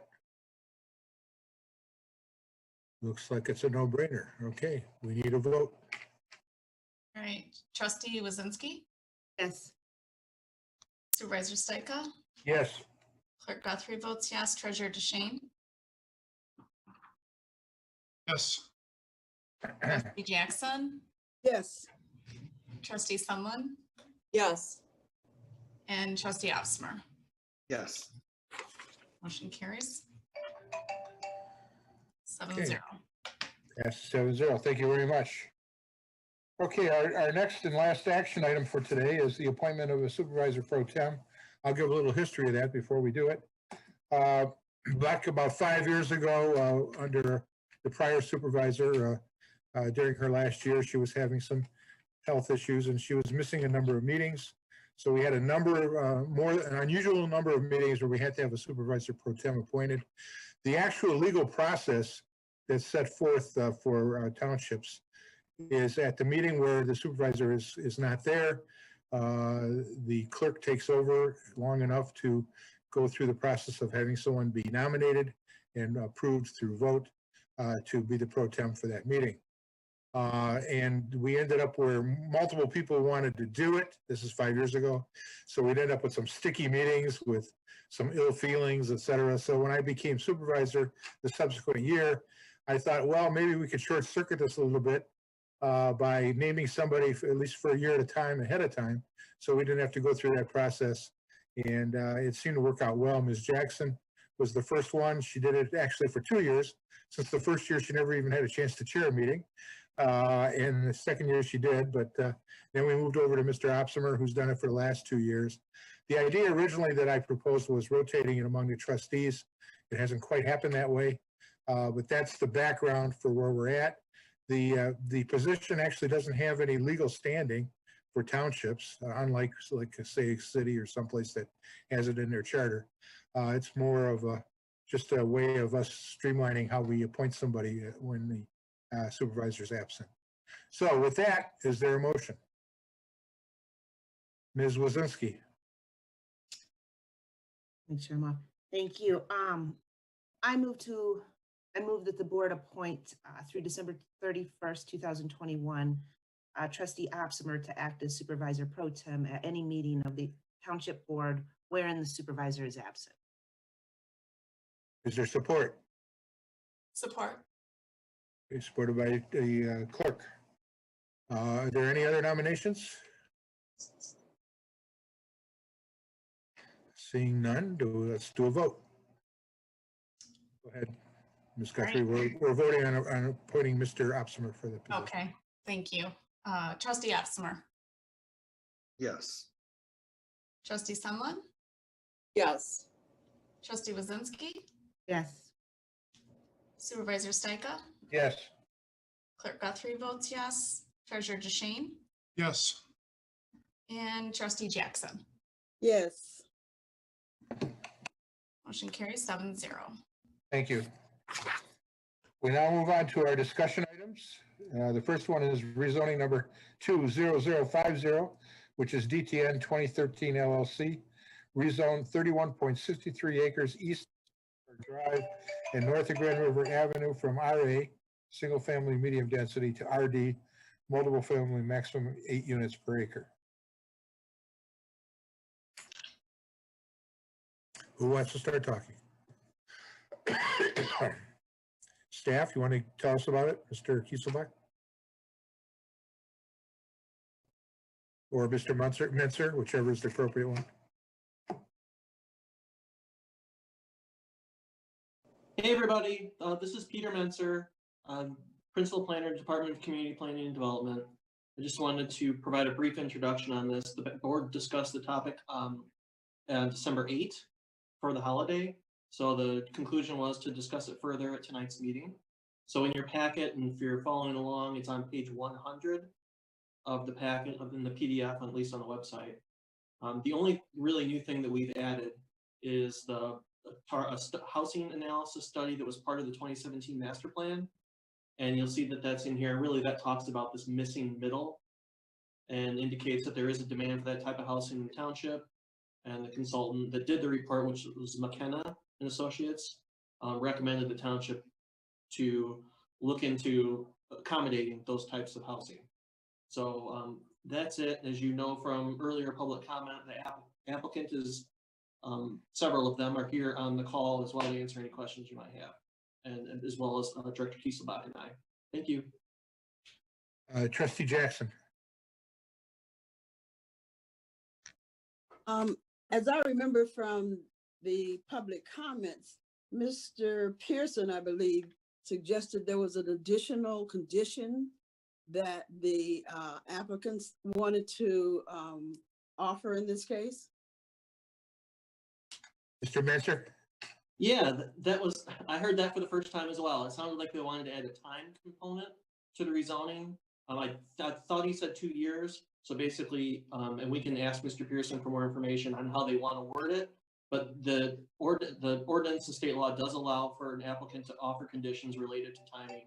So if they were to place a condition of say 2 years on it, whether that would be a project has to be submitted within 2 years or whether it needs to be approved in 2 years, I think we should clarify that. But that would be a new condition added to the rezoning to go with 4 that had been previously added or offered. Last time we had some mixed feelings on the board. Board members, you want to ask questions of the proposers or discussion in general, this whole item? Treasurer. As I said at the December meeting, I like this proposal. I think it's a good use of this land, and I'll likely support the rezoning request. We do have the missing middle in this township, and I think we've seen from DTN projects in DeWitt and in Holt that they provide an excellent, luxurious community, and they do build community amongst their developments. We did have some concerns about the need to, if you will, reforest parts of this to get back to the natural feel it had before the car dealership came in and wiped out the other side of Powell Road, but did some serious damage to the natural environment. And also, we do have some wetlands on here, and I wanted to get clarification from staff in terms of where we are with the wetland setbacks, and is this going to require additional work to work within our wetland ordinance? Mr. Messer, you or Yeah. Mr. Okay. Yeah, thank you. So sure, on wetlands, we actually talked about this a little bit today with a couple board members and with our township consultant. So what you've seen so far is a concept plan for development of this property. There are several wetlands on the site, some of them regulated, some of them not, and some of them with varying degrees of setback. So the township either requires a 20-foot or a 40-foot setback from the delineated boundary of a wetland edge. So this project would require that setback. What you're seeing in a concept plan and what's been described by the applicant is they would likely be pursuing a wetland use permit. So whether that would be filling part of wetlands, essentially rearranging the boundary, or directing stormwater to a wetland, both of those activities would require a wetland use permit. So that would come along during the development phase of the process. So if the rezoning is approved and they submit a development plan, which in this case would be for a special use permit, because that's what this multiple family district would require for development, anything over 3 units. So the special use permit would go to the planning commission. A wetland use permit would run concurrently with that and be decided ultimately by the board, because the size of the development being over 25,000 square feet would require township board approval. Thank you. Again, remember, this is a zoning. Now, because it's conditional, we can be looking at these conditions as part of how we come about to either approve or disapprove it. But generally speaking, we're focused on the zoning aspects of it. But the conditions here obviously are pretty important. Mr. Minister, you want to summarize what all those conditions are very quickly, including the new one today? Yes, sir. I haven't seen the new one exactly how it'll be phrased, so we might want to call on the applicant for that. But the 4 conditions offered thus far are limiting the number of dwelling units to no more than 220 units, no fewer than 25 single-family dwelling units in a future project, no buildings greater than 2 stories, and then enclosed garages will be provided for every dwelling unit. So conditions run with the land. So whether this project is developed by DTN or someone else, these would stay with the land. And then if there is the additional condition Mr. Pearson offered earlier, that would be added to this and also run with the land. Didn't we hear of a 6th one as well today, something having to do with the section that would be single family type structures rather than multiple? I didn't follow if that was an actual condition or if that was just a I'm something not we were sure if it talking was about. either. I guess I thought I heard Mr. Uppel say so. Mr. Pearson, you want to comment? You're muted, Mr. Pearson. You're still muted. There you go. Thank you. To address Trustee Jackson's question and to try and clarify that with respect to the condition, it is that it would be conditioned upon approval of a special use permit by the board within 2 years. And that's by the applicant. So one of the concerns has been that you rezone it to RD and it goes somewhere else, and where you're relying in part, I think, on what DTN has done and what we've told you and what you've seen, it would be by this applicant. It is 2 years to approval. I guess, to be perfectly honest, if we haven't gotten you to approve something within 2 years, we should probably all wind it up and be done. So it would not be that we would apply within 2 years. And that also addresses some of these other conditions, which are, for example, we can show you something with respect to how the reforestation along Powell Road happens in order to try and preserve or recreate that corridor that's there that everybody remembers and likes so well. But we need to get to the next level of detail in order to show you something on paper, which frankly you can hold us to, and which meets what you're looking for. With respect to the line for the single family, we have a drawing and we're trying to make that land in a particular place, but as I said, as it's currently drawn in on a plan that we would submit to you, which I believe could be added as a condition, it would show, in essence, the eastern, actually more than a third of the property would be devoted to and reserved for single family. Board members, further discussion or questions for the applicants? Mr. Opsimer. So Mr. Uppel and Mr. Pearson, that site plan or revised prospective site plan is still in the works, correct? Is that what you're stating? Yes. Okay.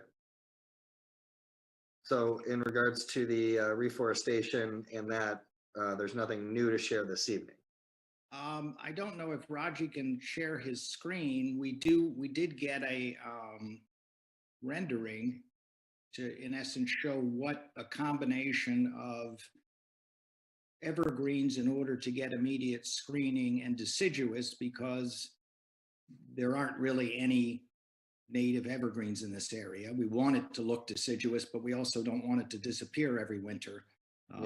And that's very much what's along Powell Road. People have planted evergreens along the way because they want screening or just because they like them. But we can show you some mix, but we don't have an actual planting plan to offer, which is really what's needed, and probably in combination with, there may be a need for some berm there depending upon what the grades are. One of the issues we have is, of course, when you get down to grade levels, we're at a level of engineering where we've really got to do a lot more work to work out those sort of specific plans. But what we can commit to is the sort of buffer that you were discussing at the last meeting, Trustee Opsmer, to get that look along Powell Road. But again, we also face the issue of the Ingham County Road Commission, Road Department, and what we can do within the right of way. Certainly, and I understand that. We've been through that most recently, I suppose, for tree planting within the right of way. It would have been the gas station at the corner of Hazlitt and Marsh. So Mr. Uppel lives in that area, and we did get their approval to plant street trees, right up against the road for all intents and purposes, because it would be on a streetscape. So I do think once we get to that point, that's a much latter point. Derek Perry and other township staff would be able to assist in having those discussions with the road commission. And one thing we're working through is, for example, Jeff Keyes said he's checking with the road department because from what he's seeing along Silverstone Estates, it may be that the right of way is not 50 feet to expand to 50 feet. It may be 45. And every few feet we can pick up will assist in getting that buffer or berm or combination expanded to where it can do the most good. Yeah.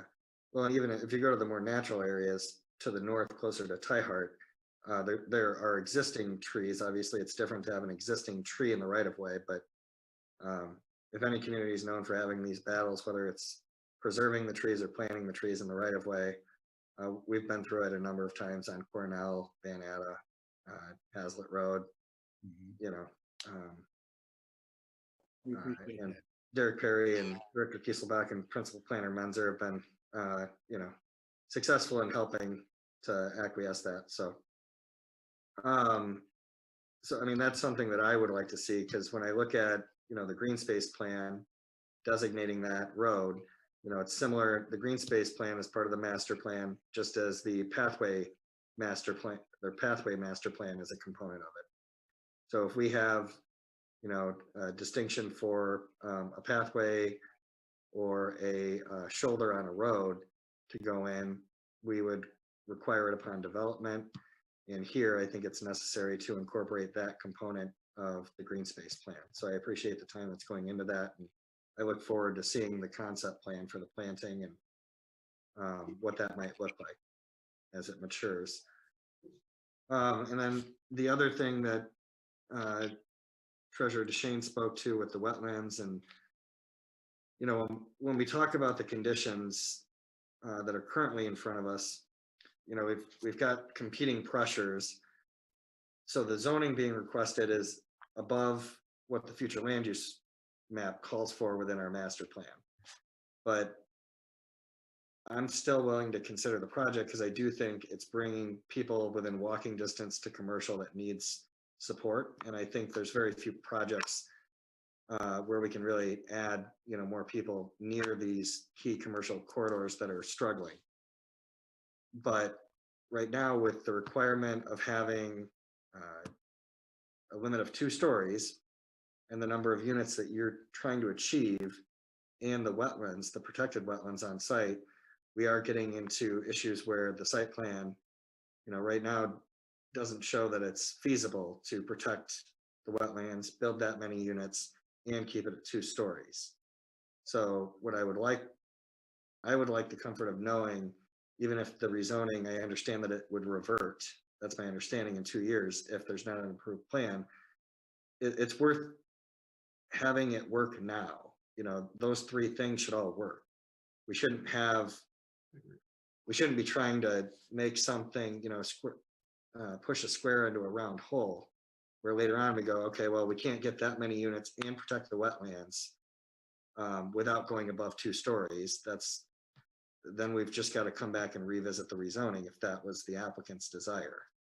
So since there is a concept plan on the table, I think it behooves both sides to see if it works now before we get to that point. Otherwise, we're in the place where we have to amend the rezoning. And like I said last time, I think there's lessons to be learned from the rezoning at Newton Point, which you guys were obviously the applicant for as well. If I could ask, one of the things I think we want to know from board members, and I think Trustee Opsmer, you had said last time, I believe, that you were interested in more stories along Central Park Drive in order to shift the density to the west or preserve the density on the west side. Really, the 2-story condition, as much as anything else, is driven by by DTN's vision of what what it looks like, what this community is going to look like, and the kind of housing they're building, where you have enclosed garages for every unit, doesn't fit with what's really been done with 3 stories, where you get there by a hallway, frankly, which is what they haven't built either in DeWitt or in Holt. But if in fact it's more important to the board generally to push that to the west, then that tells us to look harder at how many stories are there on the western edge in order to build the number of units that frankly makes the project feasible. when it's not just this body, but I mean, the alternative to, if we keep it at 2 stories, then the alternative is either the units decrease or the wetlands get built on, the protected wetlands. So, and I don't think there's gonna be support for building on wetland E on this board, and I don't think there would be on the ZBA either. So that's, you know, Right. those competing pressure points that need to be resolved. Right, we do have that in mind. We know, we have a pretty good handicapped idea of how far building on too many wetlands is gonna go. So we very much have that in mind. Okay, thank you. Ms. Jackson. I'm just trying to clarify again, the 220 units condition is a minimum or a maximum? It's a maximum. Okay, so one way of addressing the kinds of concerns that Mr. Opsimer is talking about is reducing the number of units to make everything fit without abusing the wetlands. That is a part of the conditioning. Yes, but. So the maximum is the condition. The minimum is for Raji and his partners to make sure that it actually works so that they can actually build the project, because there are enough units to support the work that needs to be done on the site to build it. So it's probably something less than 220. And in fact, the concept plan that you had at the last meeting and the one we were reworking was less than 220. Yes. What I think we need to bring back to you is, so what can we get, bearing in mind all of the constraints that have been discussed? Because we're talking about density, and yet we've got a good sized wetland right in the middle of the site. It's not as though we're just spreading density all across it. There is real open space. And then there are also the amenities that are planned, the swimming pool, the recreation area and playground. Those sorts of things really are required. So that's what we're moving around and trying to figure out what we can fit and still make the project go. Thank you. Trustee Wazinski.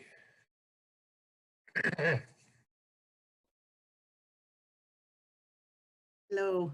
Sorry, I missed the last meeting. I've been working hard to catch up with the Planning Commission in our last board meeting, and had some communication with Raji. I appreciate all your input and helpfulness with that.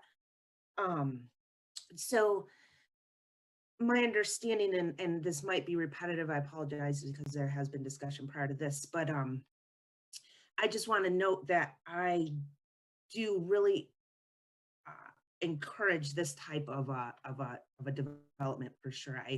I have multiple friends that live in Aspen Lakes. I've been there multiple times. It is a fantastic community. There's a community of all ages, of all demographics.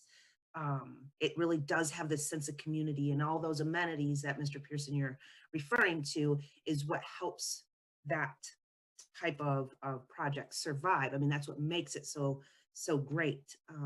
So I do want to say that right up front, that whomever was in charge of that project is fantastic and should get a very big kudos.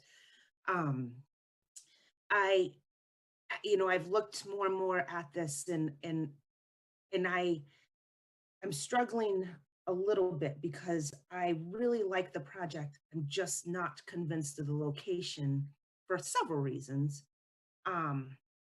One of them is that we're right on that cusp of what we consider our natural component of Meridian Township. So that eastern 1/3, where I live in this area already, and I really do treasure it. I treasure Cornell Road. I treasure Powell Road.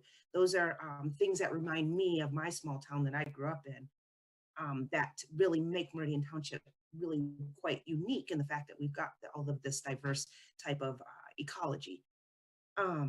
However, I also recognize that it sits right up to Central Park, which is one of our main commercial corridors. And I see that as certainly something to consider on, ensuring the viability of our current economic businesses, but economic growth of our businesses. I really am struggling with the density, not so much as a result of maybe traffic or even the natural component of Powell Road, but I'm really stuck on the wetland components. We did meet with our wetland consultant today in our building and our community planning department. And I mean, quite honestly, can't seem to make it fit with the amount of units that are necessary to be viable on your end with the amount of wetlands we have there. I mean, there's 8 total wetlands, 4 of which are regulated, that are on average about 4.8 acres. Of those, wetland E, which is our most pristine and most important wetland because it is emergent, it's got scrub, shrub, and it's forested. We've got 2 big buildings built right within that wetland and 2 other fourplexes within the 40-foot setback of that. And if we're talking about moving either up and or over to the west, I just don't see how we can do that. There's just not enough room because of that wetland. I do appreciate, though, that the other wetlands, I, H, and F, are all within 40-foot setbacks, which aren't even required. A 20-foot setback is required for that size of wetland. But I'm really just struggling with, this whole area is very low topography anyways. We have a lot of flooding that happens. The adjacent properties are full of wetlands. If we were to take this main wetland and compromise it at all, I really don't see that being in the best benefit of this area and this project. And we talk about the master plan, and I think this, again, residential and this diverse residential community, I think, is really unique, and I think it really would suffice Meridian, especially Okemos, as you had mentioned. We have one in Hazlet, we have one in Holton, working towards East Lansing. So I do appreciate that. I think, our master plan also is to preserve natural and open space. It's too important to protect our groundwater recharge, which our wetlands are imperative to, and conserving wetlands. So I'm really struggling with this component that, this particular parcel or multiple parcels just isn't conducive to this type of project based on that. So it's kind of where I'm at.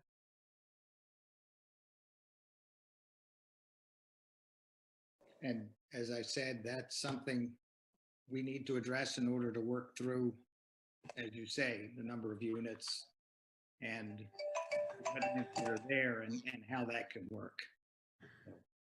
That needs an answer, and I take Trustee Opsmer's comment as important, which is it doesn't make sense to sign off if it looks like it's a concept, but it's only in our heads.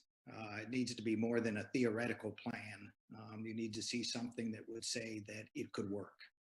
We do understand that. Thank you. Which brings us to, should we be making a zoning decision if it's not going to work anyway? I mean, it's a cart and horse type situation. Mr. Opsmer. I do want to just say on a positive note, I mean, the board has asked for this type of housing many times, and DTM is actually the only company that has delivered on it in concept, and then now this proposal.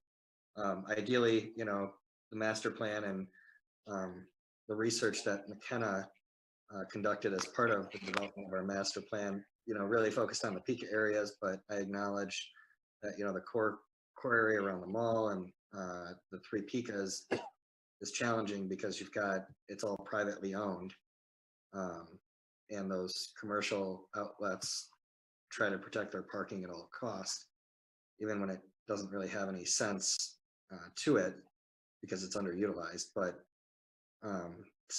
So I do commend DTN for proposing a type of housing that's entirely unique and is not cookie cutter. And my pushback is because, you know, you've got to balance the two sides. And so the wetland protection outweighs the unique type of housing in so much as, you know, to the extent that it's necessary to protect the wetlands.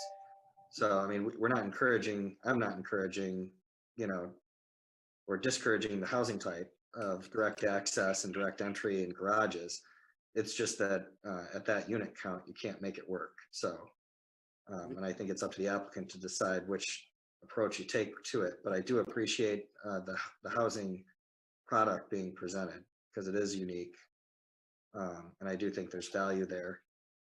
And, you know, we do have a need to support our commercial and our professional and office. The vacancy rates before COVID were already problematic, and they're growing more dramatic by the day. You know, and our commercial core was really supported by a lot of people who travel into the township to do shopping. You know, it's not just our residents that support the mall area and all of our commercial sector. It's people that drive from across the region. And that's reducing due to online retail, and it's going to stay that way. So and I do take, you know, the point that there's really, when I look at it, there aren't any other parcels where you could do this kind of project. So I'm interested in working with the applicant more because I don't see the only other project or parcel I could see this working on would be kitty corner to Newton Point at Saginaw and Newton Road. The old cinema site is a large parcel, but then they'd be competing with their own project kitty corner. So, and I know that that site has been looking at other opportunities. So just some thoughts, and I do appreciate the applicant's willingness to keep looking at this. Thank you. Applicant Raji, you had your hand up a couple of times. Yeah, I was just going to share, you know, at Aspen Lakes, if you look at it, there are lakes throughout there. And we did mitigate a few wetlands through there. But what we did is we created a bunch of ponds and wetlands that are now regulated. I'm saying it right, and I could be saying it a little wrong because my expertise isn't exactly this. But we created lakes and ponds that were usable and presentable and being around it. Part of the reasons we even like the location that is here is the green space. We're not trying to pack into a really tight space. We are trying to get to where it's green space where you can walk around and enjoy and embrace the natural beauty of it. It will require some minimal mitigation in certain spots.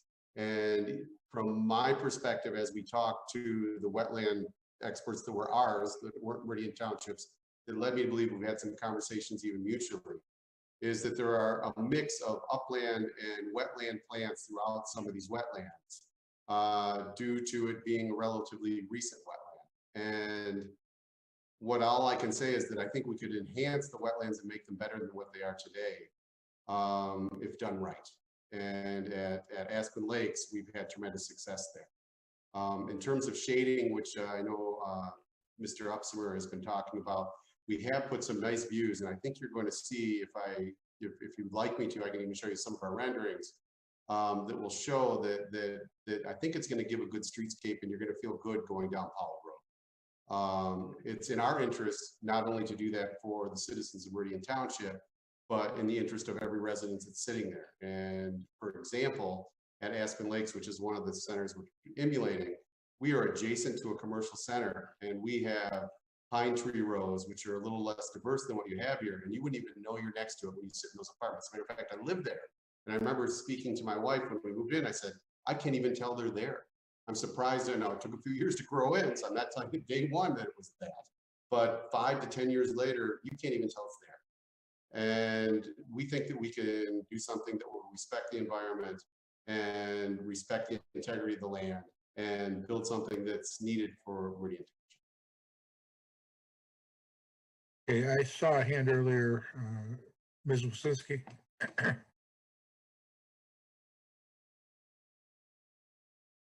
You're muted. There you go. 2021, you think I'd be done with that? I really appreciate what you're saying, and I am glad that you have those, you know, and I have been to Aspen Lakes again. My concern with wetlands isn't just the aesthetics of them, though, that there is a large purpose for environmental sustainability, specifically to groundwater and specifically in Meridian Township to groundwater. And I sit on the groundwater management board as well. And there is a large need in Michigan to make sure we preserve these wetlands, because most of all of our groundwater or all of our drinking water is coming from groundwater. So mitigation is imperative, right? And it's necessary in certain cases. But if there is even an ounce of possibility that we can save a wetland that already has natural species, is already percolating as supposed to, the reason that there's new ones is because we have increased surface water. So there is some newer ones there that aren't as, the other four aren't as, I guess, I forget the word she used, but they're not as imperative because they're newer, right? So that is a result of increased surface water as a result of increased development. So these larger wetlands are really imperative to the ecosystem of Meridian. So I really appreciate that. I think there, like Trustee Abstermer said, there's possibly a way we can do this. I just don't think with the density we have in the wetlands that are there, we have to come up with another, I guess, idea. Treasurer DeShane. Yes, Mr. Pearson, Mr. Uppal, I appreciate your presentation. And again, I like this proposal. I think you created a walkable community within a suburban township, which is not an easy thing to do. And it is close to our commercial developments. There's grocery, there's hardware, there's clothing, there's lots of commerce close by. And so you're going to achieve that. But this wetlands issue is a really serious one here in Meridian Township. And I think this board is being balanced about it. When I moved here in '91, there were wars, maybe some of you were around, there were wars going on about wetlands in this township because we do respect the wetlands here, and we can't diminish them with just a mitigation here. But as Trustee Wazinski spoke of, they do serve a purpose, and they serve a very specific purpose for Meridian Township. All of our water comes from 39 wells throughout East Lansing and Meridian Township, so it's critical to that. I'm hopeful we can find a way to move forward. It's a good proposal, but we've got to be very respectful of the natural environment that it's being built upon. And if we can do that, I think we could have a viable new development here. But it's important to respect these wetlands that we're talking about. Thank you. All right, well, from my perspective, I guess it comes down to, are we going to have this on for action next time or not? We can always discuss it again, but we can discuss things to death also. So it seems to me that at this point, we've talked about this twice. They've come up with a number of conditions, and it's time for us to decide what we're going to do at our next meeting. I see no disagreement, so that's where we're at. Thank you, Mr. Pearson. Thank you, Mr. Uppal. Okay, thank you.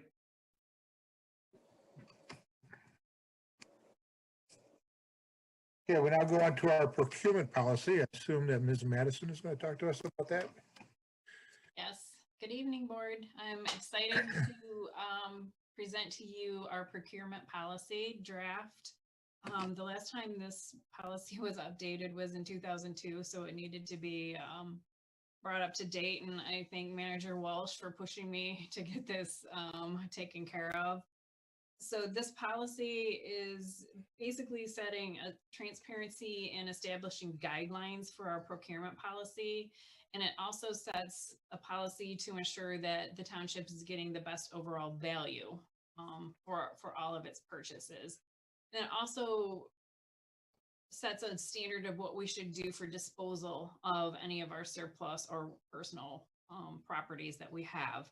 I'm not going to go into immense detail on all the pages, but I would like to go to, I believe it's like your 4th page in the packet. It's chapter 1, and it's a quick reference chart And this chart just spells out where each purchase falls and what's required of the individual that's doing the purchasing.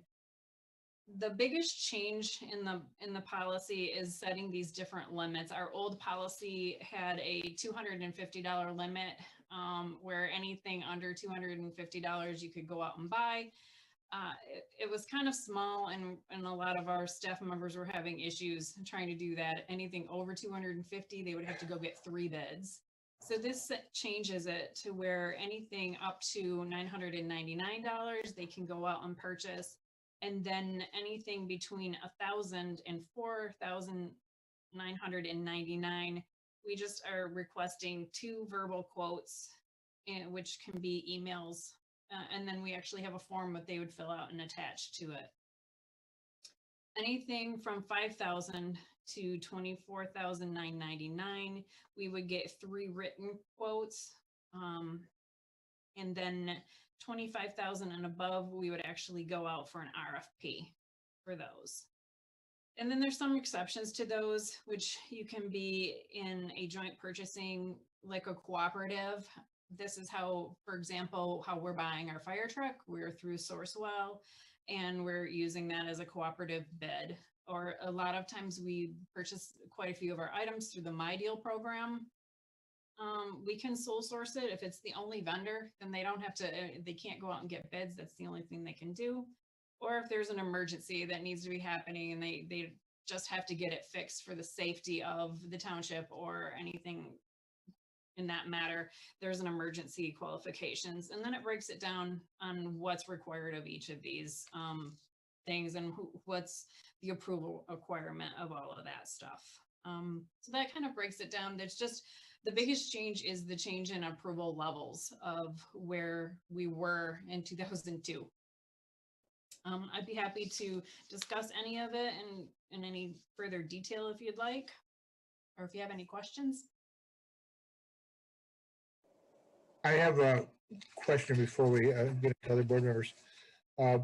Did we consult at all with our accountants, public accountants concerning this, as far as these limits, these dollar amounts, or I shouldn't say limits, these floors, in a way, in terms of the $9.99, et cetera. Are these considered reasonable amounts at this time, generally for governmental agencies? No, I did not consult with our auditors, but we did our research on how many purchases fell within the 999. And most of the everyday purchases, where if you're going out to Home Depot and you need to get some screws to finish a project or things like that, there's a large chunk of that stuff would fall within those limits. And then anything above that, which would be a higher dollar, the 1,000 to 5,000, those would just require the verbal. And most of our purchases fell within those 2 categories.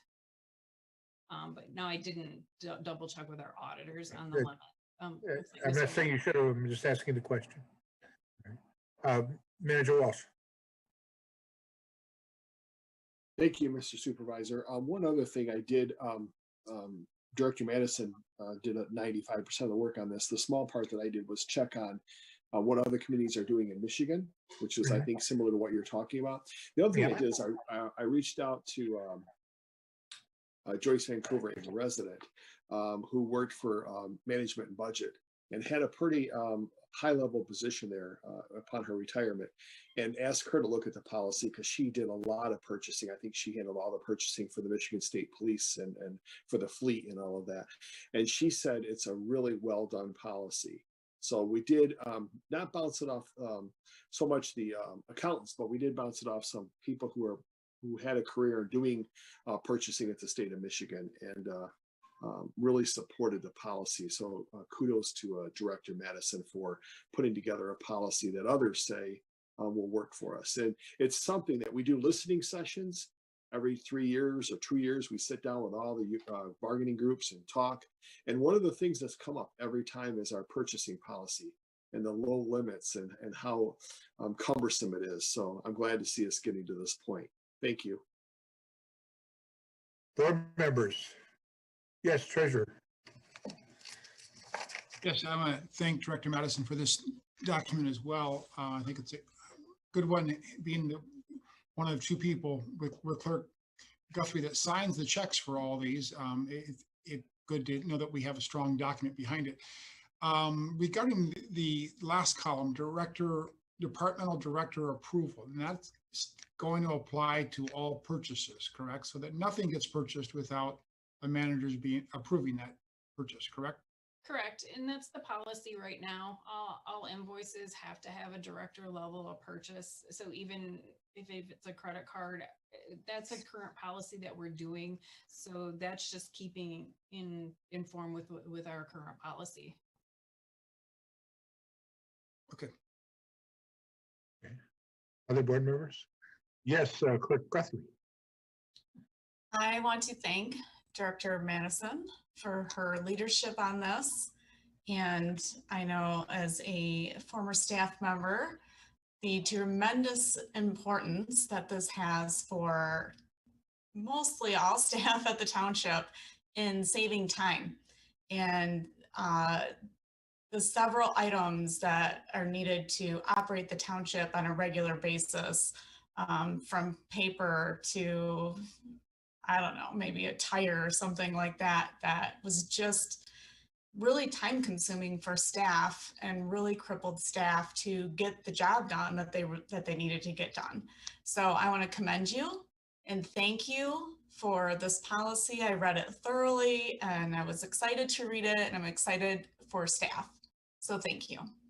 Thank you very much. Anyone else? Yes, Trustee Jackson. I just have a question. So Miriam, is the next step for the board to officially adopt the policy for the township? Yes, if you guys don't have any recommended changes or or you do have recommended changes, we can change this. This is just in a draft policy right now for you guys to review. And if you approve, or we can move this up for approval for the next meeting or whenever. Okay.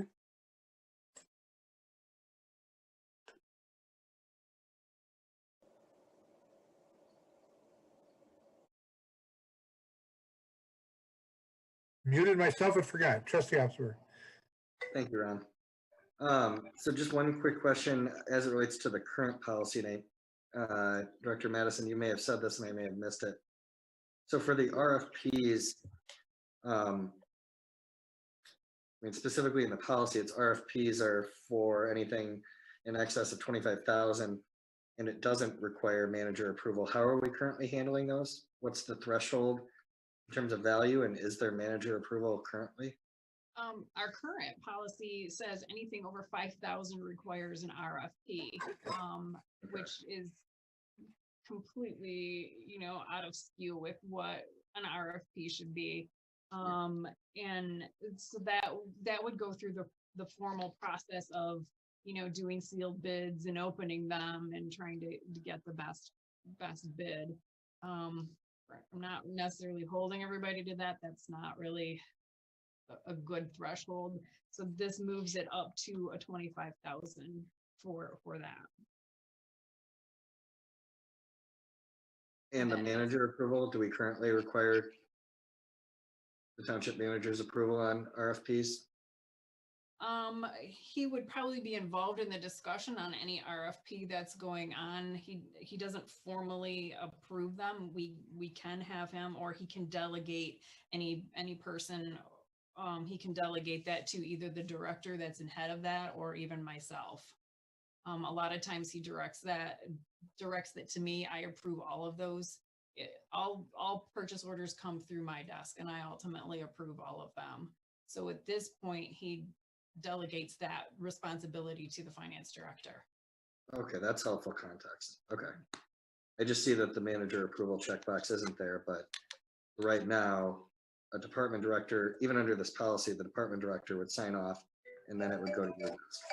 Yeah, every purchase order, every purchase that flows through the township, I ultimately approve, no matter what the dollar amount is. I see every purchase. Okay, Thank you. That's very helpful. Manager Walsh, did you have anything as it relates to that? No, that's exactly right. I do get involved in the large ticket items. For instance, the ladder truck and other things. I do get involved in the day-to-day conversations about those, but ultimately, Director Madison's correct. I abdicate that role to her, and she does very well at it. Thank you. And I know you've weighed in on even the sources and how we get creative, and obviously Director Maisner and former Director Guthrie have gotten creative on how we fund, events like Celebrate Meridian and shift some of those costs to private investment and sponsorships to keep it off the taxpayers. So I do appreciate that. I think the policy is in good order. I would actually make a motion that we consider suspending our rules to take it up for consideration this evening. Do you need it right now, or should we just go ahead with this at the next meeting, Ms. Madison? It's completely up to you. If you approve it tonight, then I can roll this out to the staff and we can implement the new purchasing guidelines. Treasurer. I would support that. Trustee Opsmer's motion. It's the start of the year. It's just the second business day of the year. I think it makes sense to pass this now and have it in place for the entire year. Okay. So the motion in front of us is excuse me, I'm dry here, is to suspend the rules. All those in favor, just put their hand in front of their face. Okay, I see all yeses. Okay, so now the motion is, Mr. Opsmer? Yes, give me 1 second just to get back to the cover memorandum.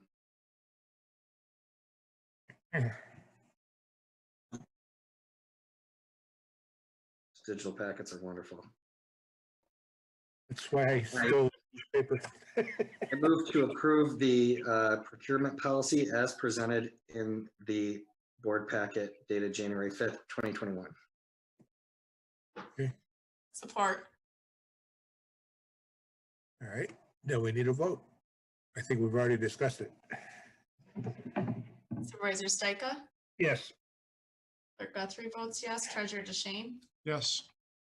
Trustee Jackson? Yes. Trustee Opsmer? Yes. Trustee Sunland? Yes. And Trustee Wazinski? Yes. Motion carries 7-0. Thank you, 7-0. All right. Go to it, Ms. Madison. Thank you very much.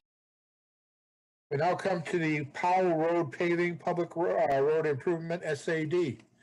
And our favorite person with SADs is here today, Mr. Perry. Good evening, Supervisor Stikka, members of the board. I appreciate the opportunity to present this as a discussion item. As the memo indicates, in 2018, the developer of Silverstone Estates, Mayberry Homes, received their tentative preliminary plat approval. And as part of that, one of the conditions was they needed to pave Powell Road from Grand River about 1,600 feet north to their northern plat line. And this is one way that they're looking to help to accomplish that. Essentially, the special assessment district will be put together. It's a little different. Normally, through a special assessment district, we are the ones who go out and do the engineering, get the bids, construct the project, and then pay the vendors and then do the special assessment districts. This way, the way this one's set up, the developer is responsible for the construction of the paving of the road in conjunction with the Ingham County Road Department. They've done the engineering. The road department signed off on the road specifications. They would front those costs, and then a portion of the special assessment district would help reimburse a portion of those costs. So the total road estimate right now is about $460,000. And they'd be eligible for reimbursement of a little over half, well, $200,000 of that. So that's how this one's set up. Again, it is a little bit different, but this is a way for us to get Powell Road paved about 1,600 feet north of Grand River. I'll entertain any questions that the board may have. Okay, questions for Mr. Perry? General comments or discussion on this item? Well, we've really gotten to trust you on these sad things, haven't we? Well, as the board knows, it's 5 resolutions, 2 public hearings, and the public obviously has an opportunity to voice their either support or non-support to these. So if this goes to action at the next board meeting, that would do resolution 1 and 2. 2 essentially sends out those notices to the public, and that's when we start to hear from folks. Okay, sounds like at that time we'll probably have things to talk about. All right.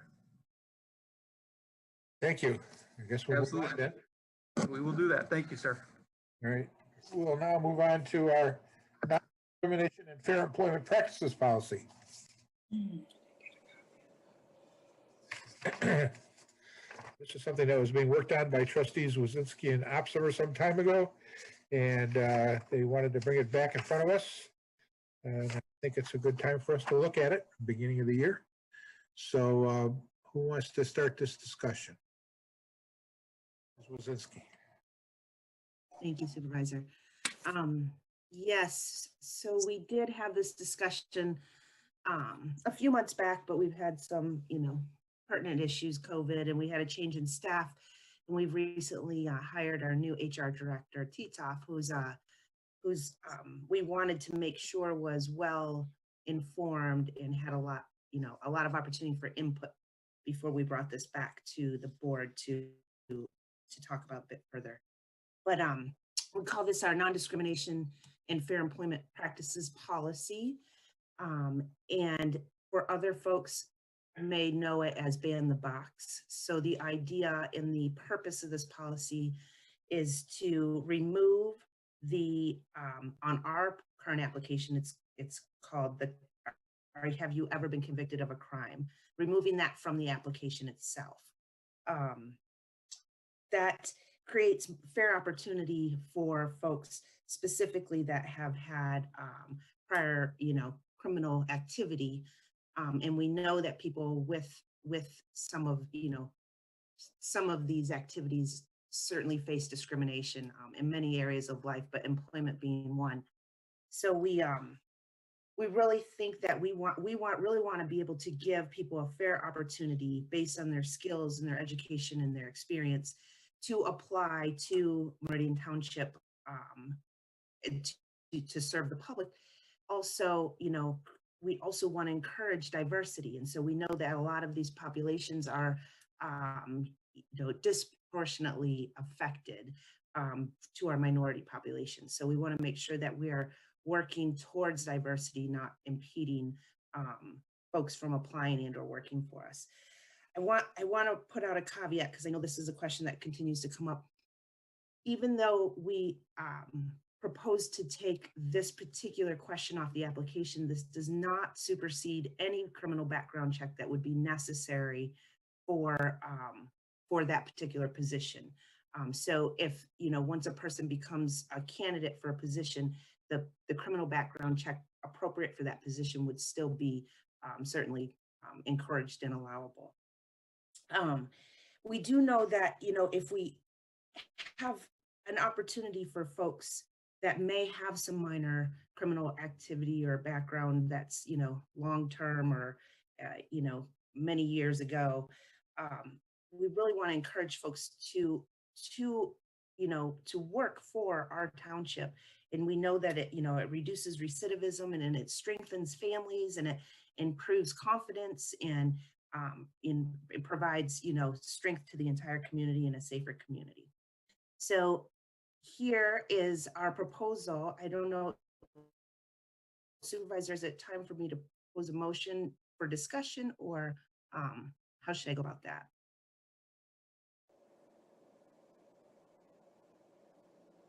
Sorry, Supervisor Steiger, you're on mute. Because I'm coughing a bit, I keep muting myself and then I forget I've done it. Normally, we would have the motion presented at our next meeting after we've discussed it this time. Okay. Unless we want to suspend the rules if there's some reason to do this right away. Looking for discussion at this point, then we'll get back to that.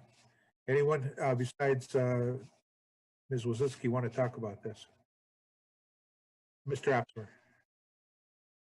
Yeah, I would just also like to point out in our most recent meeting with Manager Walsh, Deputy Manager Perry, and Director Tehoff, we also identified, I believe it was Abby that identified it. It's Abby or Courtney.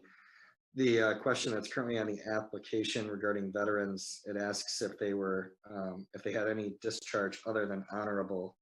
And so as part of that meeting, we also talked about changing and inverting that question from a negative connotation to simply asking, you know, are you a veteran and did you serve in one of the 3 branches of our armed service? Obviously, many veterans struggle to find employment. So rather than trying to discard applications, utilizing that question, we discussed inverting it to a positive connotation so that we can try to find veterans employment. One thing that I would note, obviously the memo talks about the communities that have done this and the fact that the state of Michigan adopted a similar policy under Governor Snyder in 2018. Many reforms have also been passed at the state level in the past year. And in 2 years' time, once it's set up, there's actually going to be automatic expungement for the vast majority of crimes and offenses. So if it did not cause physical harm to someone, if it's not an OWI, many offenses are actually going to be expunged automatically. There will still be certain offenses that you have to go before a judge, but so we're going to have applicants that have expunged records, many more applicants that have expunged records. So.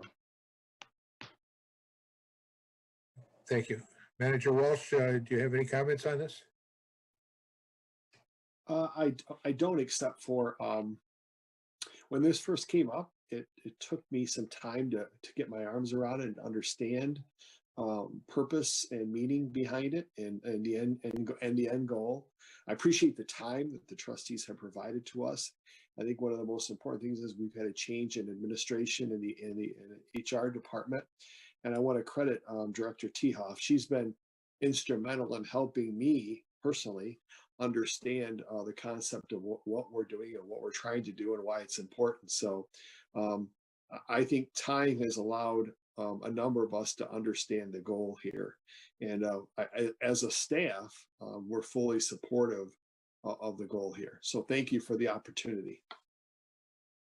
And Director Tehoff, if you had experience with this in your prior employment, and what's it been like? Well, yeah, in my many decades with the state judicial branch, I've worked with employment and hiring practices, and everything that we've talked about that the team has brought forward that we met about aligns with my prior practice and my former service in HR. Ms. Sunland, do you have any specialized knowledge in this area? I do.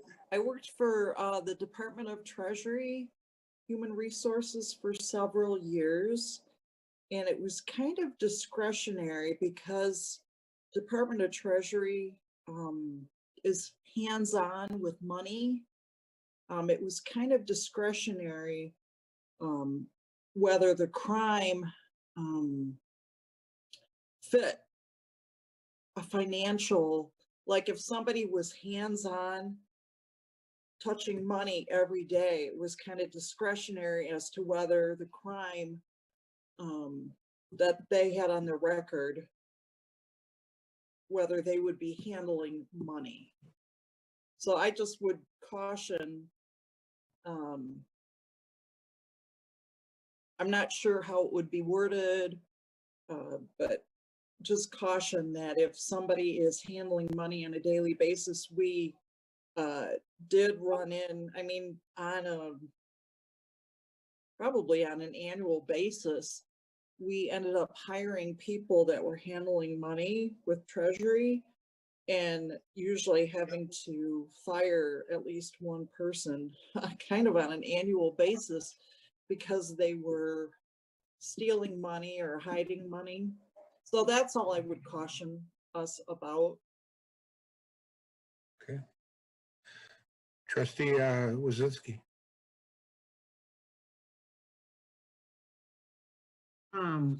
I was gonna defer to Manager Walsh, but I will speak to that, Trustee Sunland. That we appreciate that, and there's been a lot of thought given to that.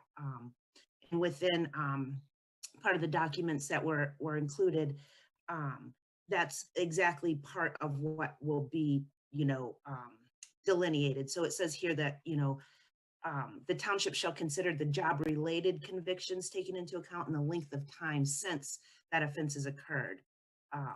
So Okay. those are things that, the discussions had led to us leaving that up to Manager Walsh and HR Director Tihoff, as they are the experts, as you were in your position, but that is exactly what we want to make sure that we're looking at. So what type of job, what was the offense, how long has it been? So all of those things will be taken into consideration.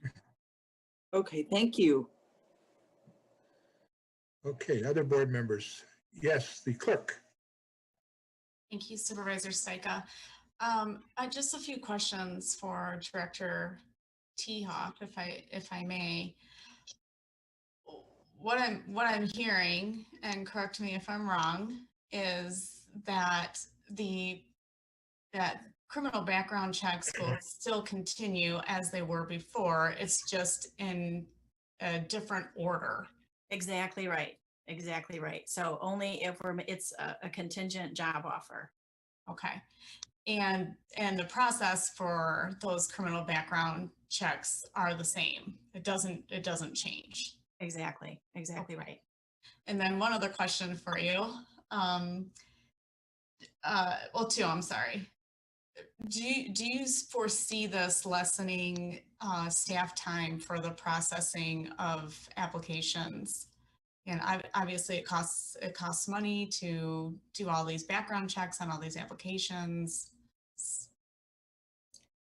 In my experience, since I've arrived at the township, I don't think it's going to be an excessive amount of time saved. But as Courtney was saying, it's part of our diversity and inclusion. It is a more welcoming factor in putting our job applications out there. So it really has more to do with how we're bringing folks in and inviting people to apply for positions that they are qualified for. And do you have, from your previous experience and your background and knowledge in this, do you foresee a significant increase in the diversity of applications or an increase at all? COVID has changed the game for everything. So I think for going forward, I'll be very interested in how things look once we're applying for jobs again, once we have positions available. I really look forward to finding what our numbers are like, what the jobs are, what the applicant pool is like for all the different positions that we have with the township. Anything that comes available. I'm just hoping, I think it is our intention to be welcoming, as a community, especially with the diversity, equity, and inclusion, wanting to remove the barriers that would make anybody reluctant to apply for a position that they're qualified for, and that we're welcoming them to join. And then I'm sorry, one last thing. Did I hear, and I don't know if this is for Trustee Opsimer, did I hear you say the rephrasing of the veteran question was happening? It's not part of the policy, but it was a discussion that we had, and I believe that that's the direction that staff is going in. It's immediately below the criminal background question on the application. So that was, I believe, how Director Tihoff kind of ran into it as we were discussing the policy as it relates to the application. Right. So for what it's worth, I would love to see that rephrased as you mentioned it earlier. Thank you for answering my questions. I think if we have an agreement that staff's going to work on, we don't need to include it in the policy directly. Mr. DeShane? I want to thank trustees Opsimer and Zinski for their work on this, and also the staff work that they've done. I will be supporting this. I think this notion of banning the box is a good one. Other communities have tried it and it seems to be working for them. The state has tried it. So it makes sense. We want to be accessible. We want to be inclusive. And this change in our hiring policy, it very much fits with those goals of being more diverse, more inclusive. So I intend to support this. Okay, it sounds like we have a lot of support. Mr. Opsmer. Yeah, just one other final piece of context that I think speaks to some of the questions that Clerk Guthrie had as well. So, I mean, really, if we're looking at this in practical terms in the real world, if people don't have to check that box on the initial application, you know, we have a lot of jobs that have very good benefits. We still pay 100% of the premiums. You know, we get a considerable amount of applications for the vast majority of positions. So if you're sitting on too many applications, you have to look for some reason to discard applications. So in the real world sense, what this does is gives that applicant or applicants the ability to, if they have the educational attainment and you know, the requisite experience, to get to the interview and to speak to that experience before they kind of have that addendum discussion with the director or the township manager or whoever's presiding over that. So, I mean, that conversation still occurs, but at that point, then the director or the manager, or if it's a search committee, you know, then it's a matter of balancing that addendum or that issue with what knowledge and experience they've been able to speak to and present. If you never get past that initial phase, or seldom do, you know, what chance do you really have? So, and like I said, just as a practical matter, the expungement reforms that Michigan just passed, and it was actually led by the Republican-controlled House and Senate. It was bipartisan, but I mean, it's among the most sweeping reforms. And so there are going to be applicants that will have criminal convictions that we won't know about, that may or may not relate to the job. I mean, you know, in question. So it's going to be kind of a new world in that sense, but it's really giving that applicant the chance to speak to their knowledge and experience. All right, I think we'll have this up for action next time. Next, we come to the added item, which is the recreational marijuana that Mr. Opsmer asked to be added onto the agenda. And you want to go forward and explain why you want it on there and what's going on? Yes, absolutely. So we obviously had this on at our last meeting in November. Given the way that the calendar fell and COVID and everything, we canceled our second meeting in December, and we did have an absence. Trustee Wazinski was not able to make that final meeting in December. So we did not have this on the agenda, but I felt we should continue the board's open discussion on opting in, as we heard at the meeting in November, and as we heard during public comment. You know, communities are continuously opting in across the state. Some have opted out like we did because they didn't have an ordinance in place. And then continuously there's this kind of slow churn of communities opting in. And so these facility types or these businesses are making a choice, and they have the option to invest in the communities that have rec and medical. And then they have, you know, opportunities to invest in communities with only medical. And what we know about the industry is medical is about 10 to 15% of the industry. So for these businesses, they're looking at investing a fixed cost that is either building a new facility or renovating a strip mall unit for 2 of the permit holders. And they can either invest that fixed cost here or in another community. And so for practical purposes, if we choose to remain opted out, I think what we'll find is that we won't see and experience the industry, which is what I've heard some board members wish to do. And I just don't think that'll be a pragmatic reality due to the timing. And I would just remind everyone, so we opted in, I believe in June of last year, well, actually of 2019 now, and held our lottery in September 23rd of 2019. And then by the time that we, you know, by the time they had applied for their special use permits several months after the lottery, Laura was rolling out the recreational industry rules and regulations for the voter initiated act that passed in 2018. So essentially rec occurred simultaneously as our ordinance finally existed in reality. So that's kind of the time constraint here. We didn't opt in on medical in time for there to be a medical only marketplace. That was never really the case because rec came into place just as we created a medical framework. I do think, as we talked about, when we talk about the illicit market, you know, we do have caregivers growing in neighborhoods. And I think from a nuisance standpoint, bringing it out into storefronts will help address that.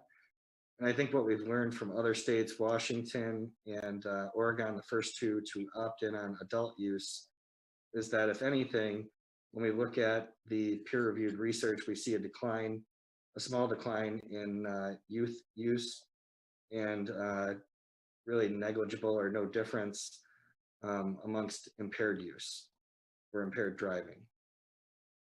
So I do think it's time to opt in, and with that, I'll turn it back over to the board members for further comment. All right. Other board members, do you have any comment at this time? Treasurer DeShane. Thank you, Supervisor. Regarding opting in, I think it's really important to note this is a big change. What we discussed for a year in 2018 and 2019 was a medical marijuana ordinance, and we talked about it in terms of medical marijuana. And when we voted on recreational marijuana, it was 7-0 against it. We wanted some real-time experience of medical before we move forward because we knew this was going to potentially impact our community. We wanted data from the schools, we wanted data from the police, we wanted data from health officials, and we're getting none of that because the market's changed. And I don't doubt that the market has changed, but the fact is the work we did originally is kind of been invalidated by the fact the market's changed. So if we're going to do this, we need to do it right.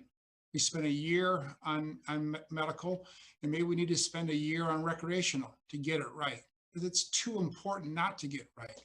I know these providers want to get their shovels in the ground and get building this spring, but is that what our community wants? Is our community in a big hurry? We know the providers want to do it because we're going to be a great marketplace for them. But we also have great schools and great neighbors and great networks of families that this could impact significantly. So I think that we need to take our time in discussing this. We need to take weeks if we need to, and months if we need to, and a whole year if we need to. It's difficult to do this now because we discussed medical in 2018. People could come to our board meetings and they could speak. They can't do that now. They've got to have access to a computer. They've got to have the sophistication to figure out how to join a Zoom call and talk on a Zoom call. And that's a different situation than showing up at a community meeting room and saying what you want to say.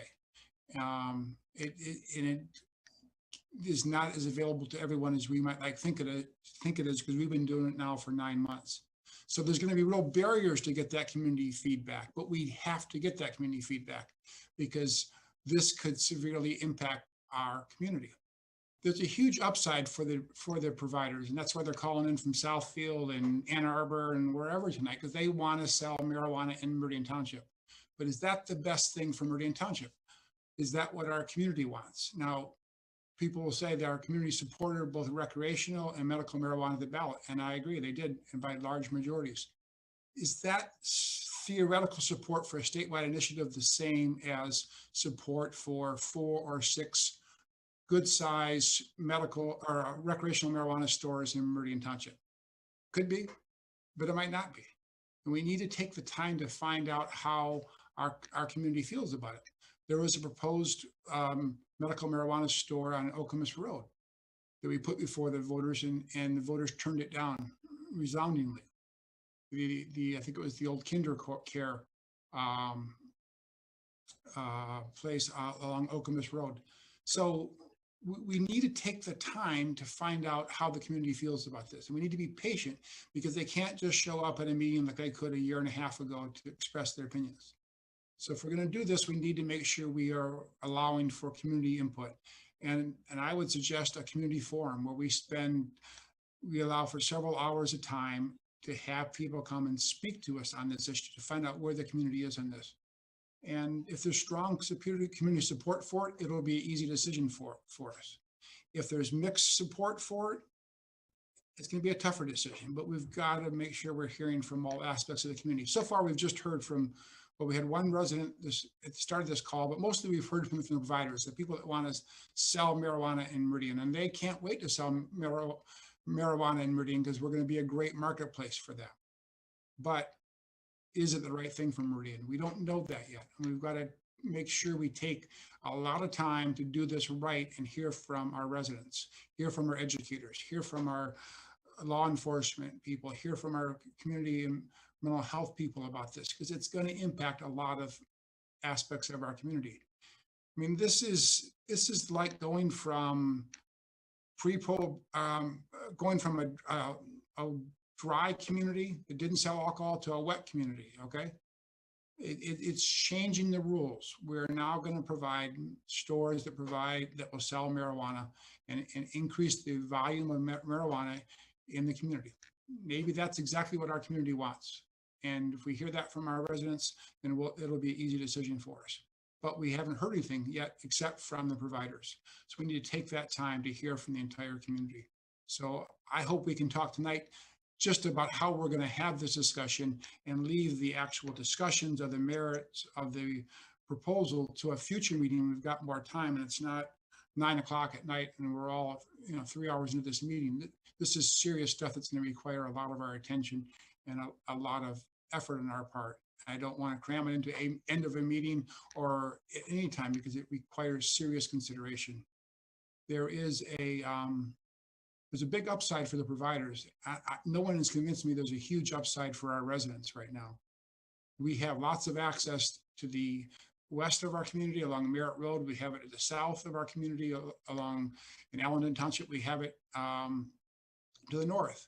So access isn't the issue. So for those that are promoting this, I hope you can have a compelling argument that the upside for recreational marijuana is as strong as the potential downside, because there is a downside to this. And we need to find out what that is. We need to find out what the experience that is of other communities. Trustee Oppenheimer spoke about data from Colorado and other states that have legalized it. And we need to look at that. We need to see how it has impacted them and make a really smart decision based on the data, based on the evidence that we have, so that we move forward with a judicious voice and one based on science and the experience of other communities that have gone this route. This is a big step, and I want us to be careful. I want us to make sure we hear from the community before we make any changes to our ordinance. Thank you. I echo a lot of the thoughts of the treasurer. I have no doubt that eventually we're going to opt in, but it's not as simple as that. We spent a lot of time figuring out how many and where, and that same issue arises with recreational as it does with medical, but with a whole different set of parameters. With medical, we're worried about availability to people who needed it, so the locations became important from that perspective. Recreational, while there may be a medical component within it, we've been hearing how that's diminishing. And recreational is a little different. Maybe we only need a few or a couple it's centrally located. Maybe it's a whole different approach. I don't know. But I agree that we need more community input, and we need to spend some time thinking about this as to how we do it. I have little doubt that we'll eventually get there, but it's not something I need to do overnight. And it's simply not a matter of, okay, you who have authority right now to do medical, you can now do recreational. I don't think that would be fair to our citizens. That's not us using our brain power and our judgment the way we should. Ms. Jackson? I would ask you to also consider that in Meridian Township, we have already an awful lot of time, effort, and energy in invested in the marijuana industry. I think we have put together a commendable infrastructure for oversight and regulation and participation. And so, though I don't disagree with the calls for additional public input, I am concerned about the tendency to put it off, to put off and continue to put off the discussion and decision making with added public input, because as the callers, I think there were at least two of them at the beginning of our meeting, suggested, the medical industry, which we focused on in the beginning, is essentially dying.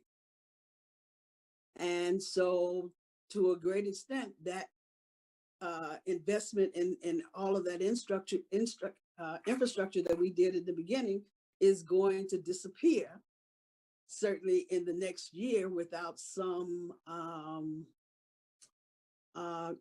certainly some consideration of this issue of including adult use marijuana. It has always been here.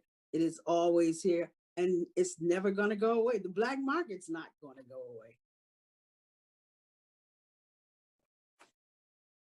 Yeah, I don't see us delaying this unnecessarily, but I also don't see rushing to the finish line either.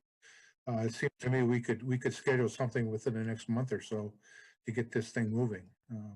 Miss, you just had your hand up. Yes, and thank you, Supervisor Steiger. I want to parallel Trustee Jackson's comments that I think that some of the facilities kind of went into it thinking that there would be a recreational aspect. And so I'm just wondering where they're going to be at if we, don't open up the market. So that's all I want to say. Yeah.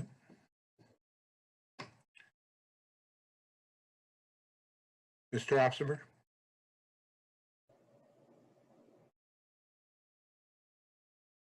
Forgive me, my keyboard is glitching. So one thought, when we were drafting the medical ordinance, obviously the voter initiative had already been approved in November of 2018.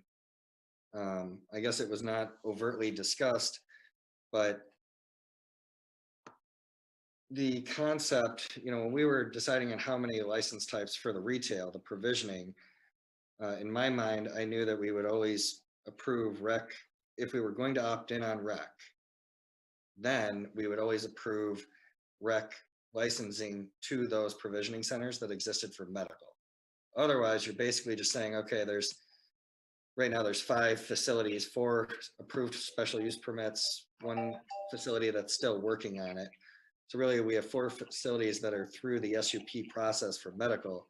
For us to sit here and pick which would get rec and which wouldn't, I think that notion is a fallacy. We kind of dealt with that when some board members wanted to take out the Hagedorn overlay and the property owner got very upset, which didn't surprise me. After 12 months of being in an overlay, to have the carpet pulled out from under you or the rug pulled out from under you is going to make you upset. So if we do opt in, there's really only one way to go about it, and that's to give the permit holders that exist for medical rec privileges. Otherwise, it's some arbitrary picking and choosing of winners and losers.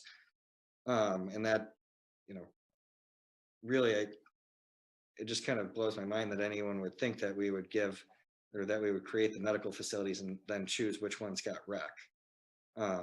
There's no purpose to putting those 6 medical facilities in the township they were obviously going to die if they were not given rec, and others were.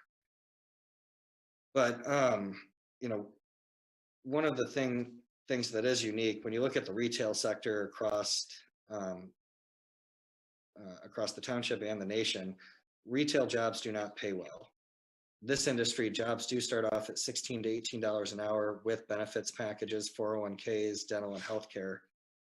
So it's completely unique in that regard. But I think to the supervisor's point, when we discuss the reason to opt in, the public interest in it, it's really the quality control of the product and the testing of the potency, and also the edibles and oils. So if you're a senior citizen, and this is something that you partake in from adult use, for an adult use standpoint or medical, regardless, you're likely going to want an edible or an oil product. And you're only going to find that in a retail establishment governed by LARA. And you're only going to know the potency if it is a retail establishment governed by LARA. If you go to a caregiver, it's going to be a smokable product and you have no idea what you're buying. It's something that's grown in their house. And that's permitted under law, under the caregiving element of the Medical Marijuana Act, but that doesn't mean it's a good solution or good outcome for folks that are going to buy the product and consume the product. So the quality control and the testing and the transparency on the potency is of public interest. And with that, I'll turn it back over. Mr. DeShane? Well, I didn't have the impression when we were discussing medical that it was an automatic decision to go to recreational. And I wish if that was the implicit discussion, we'd been more explicit about it, because it would have been a very different discussion in my mind. And in fact, we voted immediately afterwards not to opt in to recreational. So we took a real deliberate step right afterwards to say, this is medical only, not recreational. And I just disagree that we were discussing both at the same time back then. I agree with Trustee Opsimer that the quality control that these stores provide is valuable, and the edibles, and I agree that marijuana can be therapeutic for many, many people. And I believe in the right to legalize it, and I think people have an access to it. The voters spoke, and it's not the demon drug that has been made out to be over the years. It's a drug of choice for people. I just don't know that there's a big upside for us opting in to compete with East Lansing and Allendon and Bath Townships, other places in Lansing that want to sell it. We've got to then regulate them so the 5,000 a year we get from them, we'll burn through that in the first quarter. Then we've got to have additional police monitoring these, because they're cash only operations. So the cost for these is going to be far exceed the benefit of the $5,000 a year. And there'll be some excise money there. We don't do zoning. We don't improve neighborhoods because it's good for our tax base. So the money argument is specious to begin with.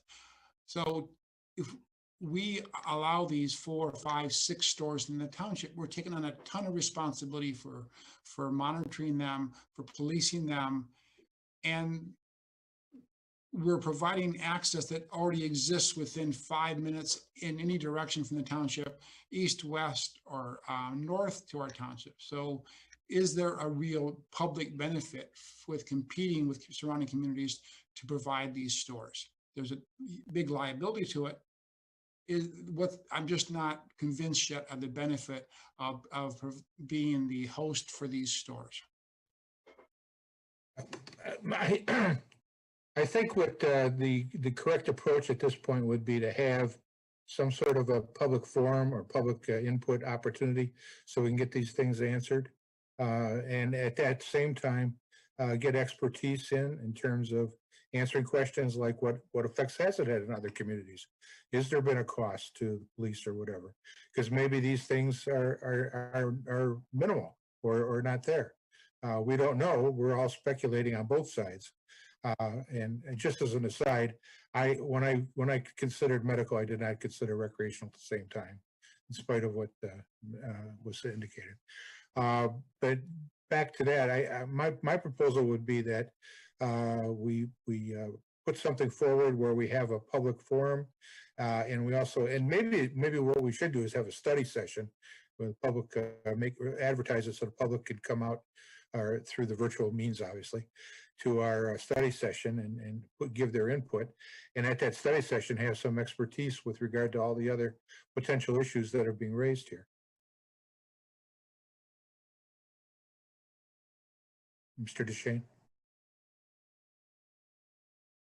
I like the idea of a study session that we invite the public to, because we are studying the issue and we are looking for impact from them.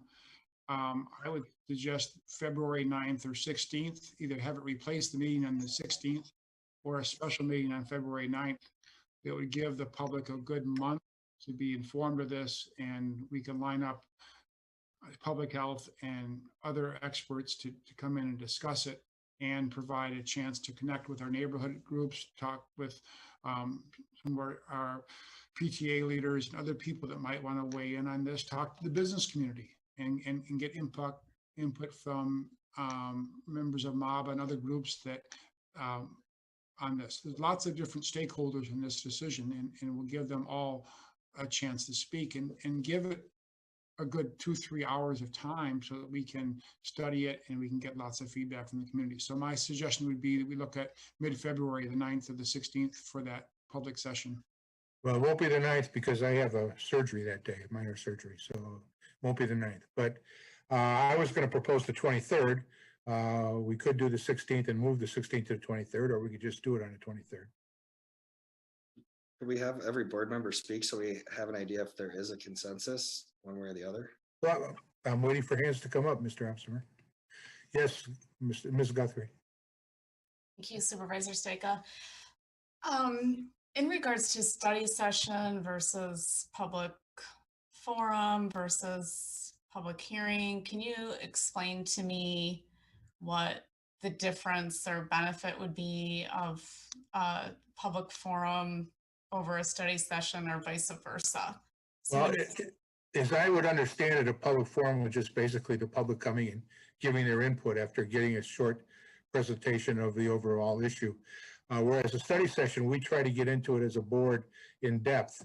And of course, the public is invited to that. And at the beginning of that and at the end, whichever way you want to do it, the public can give their input in detail. But we would also go beyond just having public input. We'd have whatever expertise, maybe the staff would have done some research for us, put together some materials for us, that sort of thing.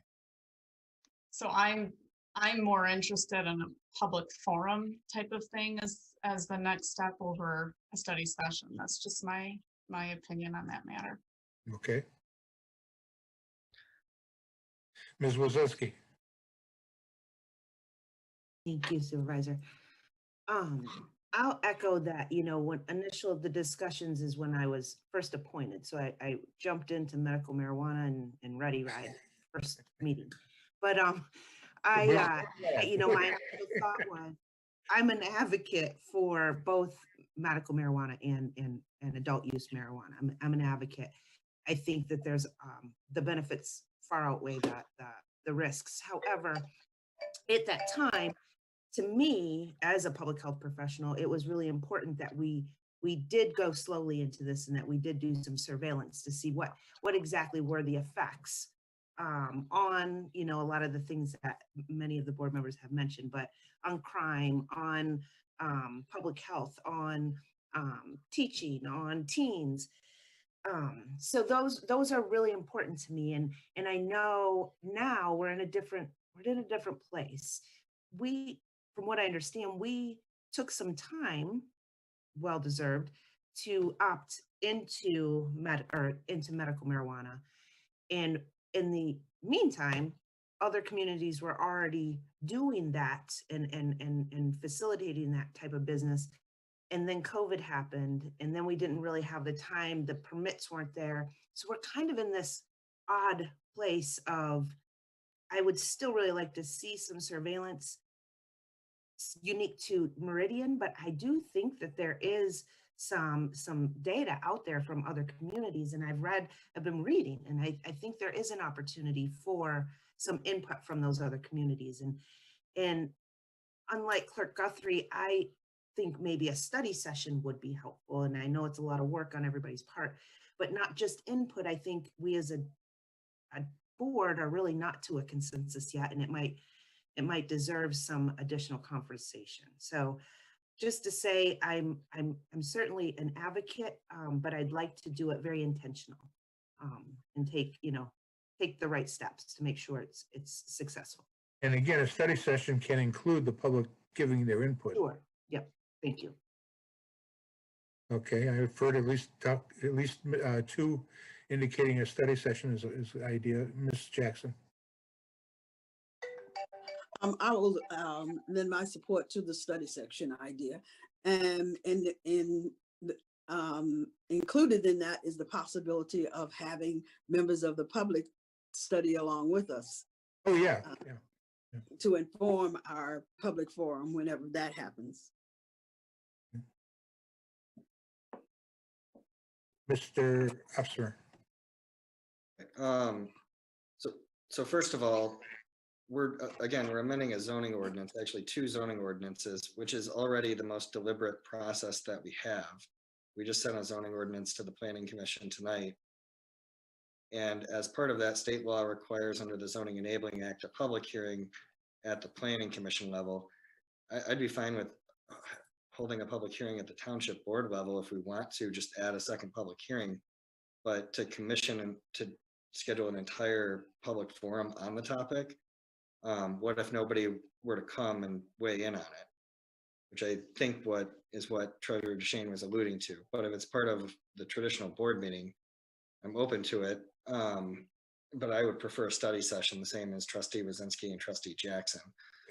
When we went through the medical ordinance, we had a slew of very controversial issues, from Walnut Hills to Creekwood Lane, to the Preserve neighborhood and the neighborhood adjacent to it coming out. And at each of those meetings, we had the medical marijuana ordinance on our agenda. And that was back pre-COVID, so we were meeting in person. The public would actually stay because they would want to address their agenda item during the closing public comment. And that was a great sample of just the community. You had different neighborhoods geographically spread out. We'd have 60 plus people from that neighborhood come out. So it's just like a random cadre of Meridian Township citizenry. They would sit there and listen and observe to how we crafted the ordinance. And there wasn't a single occasion where they had a concern with it. So for me, we've already structured the ordinance in a way that really addressed 4 or 5 different neighborhoods who sat in, and we never get attendance like that in person, where there's that many eyeballs sitting there and watching very attentively as we drafted or crafted that. And it's only 9:17. When we were doing that, it was 11:17. I think we all know why. We had a board member who pushed the agenda in each item so long that by the time we even got around to drafting that, it was 11 o'clock when we were starting, 10 o'clock maybe on a good night. So crafting an ordinance, we always put it at the end, because if we're going to draft an ordinance, we don't want to hold up an applicant and make the applicant sit and wait for us. So it's always at the end in terms of the logistics of drafting it, to Treasurer DeShane's point. So I would be fine with a study session. I guess where we really just need to, board members, one way or the other, are going to have to decide if they want to opt in. There aren't going to be, our public school systems are not going to want to come in and weigh in on this issue. It's controversial. So I don't know who we would get to come in and speak to us. We really have to make a decision on whether or not we want to opt in at some point. There's not a lot to discuss at a work group until we decide if we do. Before we decide that and reach the consensus and put a draft ordinance in front of us to begin amending, I don't know what we're really discussing. And that's how we approached it with medical. We did have a work session to discuss if we wanted to opt in, but we've already done that at the board meeting. So maybe a straw poll on, is there a desire to work on an ordinance to opt in? before we. At this even- point, I think we already have a consensus for a study session, and, you know, I can work with staff to make sure that we've got everything we're going to need to thoroughly vet the whole thing at that evening. As far, you know, as far as it's possible to go in one evening. And would this be in January? Question? No, it's in February. Okay. Anyone else have any input on this? Kathy? Oh, yes, Ms. Guthrie. So in regards to the study session, one of the reasons why I'm less interested in a study session as opposed to a public hearing or a public forum or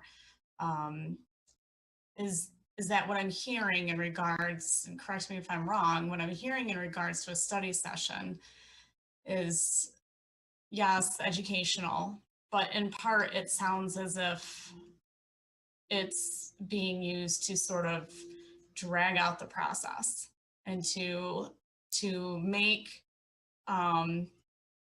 the decision that the board ultimately makes in the end, whether it's opting in or opting out, take a really long time. That's what I'm hearing.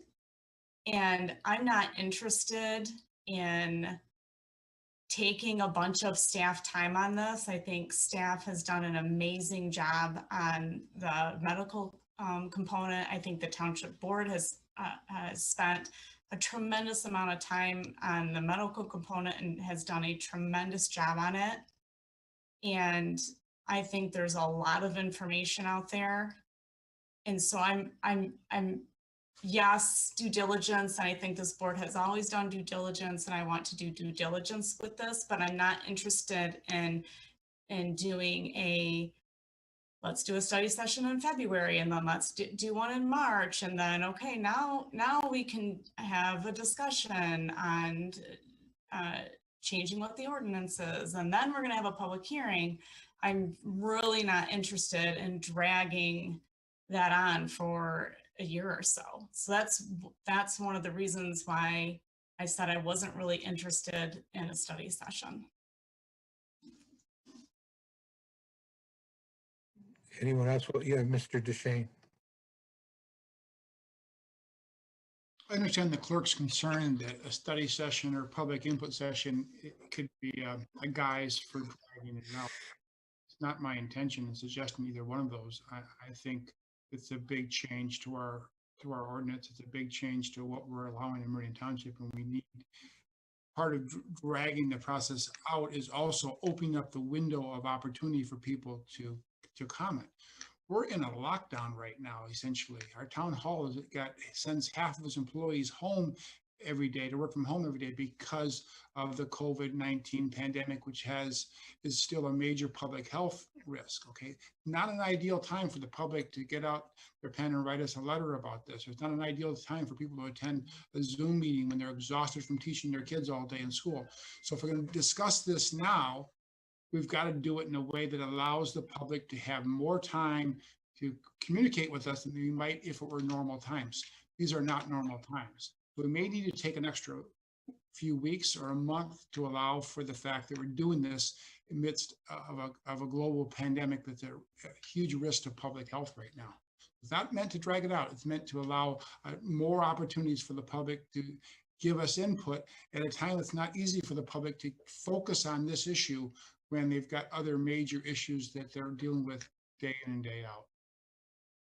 It would be my view and my hope that at the end of that study session, the staff would know exactly what it is we want them to present us at the following meeting, so we could then move forward from that. Mr. Opsimer. Why can't the study session be in the month of January, or why couldn't it just be on the next board agenda? When I look at the agenda, our agenda is going to be even shorter next time. I'm just assuming there's going to be time needed in order to put together the various inputs that we're going to need. Mr. Walsh, you have any comment on that? we can do whatever the board desires. It will take us some time to properly notify and let people know that this is going on. I guess my only observation on all of this is if you're on the position of supporting this, you must think that the community is strongly behind you. And if you're on the position that you don't support this, you must think the community is really behind you, that they do not want this. So both of the sides of the board must think that the community is behind them, because you're elected to vote how the public would want you legislation, how they would want you to support it. So taking a little bit of time and trying to really garner what the public is, there is potentially a difference between, yeah, I support the issue, but do I want 6 locations in the township? A lot of people are going to say, what's the difference between medical and recreational? So, I think there's an ability to set something up in 4 or 5 weeks, set it up in February. And as the supervisor said, and whether you call it a public hearing, a study session, is either tomato. It really doesn't matter. You're having a meeting to learn and to finalize where you're going with this and to hear from the public. So however you couch it as a public hearing or study session is really somewhat irrelevant. I do think it makes sense to do it on a separate night. It gives you an opportunity to start and totally focus. And we've done this on issues before where we've totally focused on that one issue. And I think the track record of the 7 of you, although it's a brief tenure, I think that you have the ability, the professional ability, to work through this issue in a short period of time. There's not going to be a lot of grandstanding. There's not going to be a person trying to usurp the whole meeting. I think you'll get through this and say, okay, the target's going to be mid-February. By mid-February, we're going to decide how we move forward with this issue based on what we receive from the public. That's how I would suggest you move forward. I realize it's a split board. That's what I would move forward, because if I'm sitting here today and I'm very much pro recreational marijuana, I think 70% or 65% of the public agrees with me. And if I'm on the other side, I think 65% of the people don't want it. So I think we ought to try to really find out what the public thinks on this issue, and what's 4 weeks to really do that. Okay, well, I think we have a consensus to move forward with whatever we want to call it, a session that's dedicated totally to medical marijuana, based on the calendar that, looking at it. We already have meetings the 19th and the 26th of January. And then we have meeting on the February 2nd. I have a minor surgery on February 9th. 16th is a meeting. We could certainly aim for the 16th and then substitute this for the 16th meeting. Mr. Opsner. For the sake of the discussion that will occur at that meeting, I would move that in the materials that staff prepare, there is a draft ordinance to opt us in so that we can look and review the actual ordinance and discuss the actual ordinance. Without that in there, it limits the discussion on the specific nature.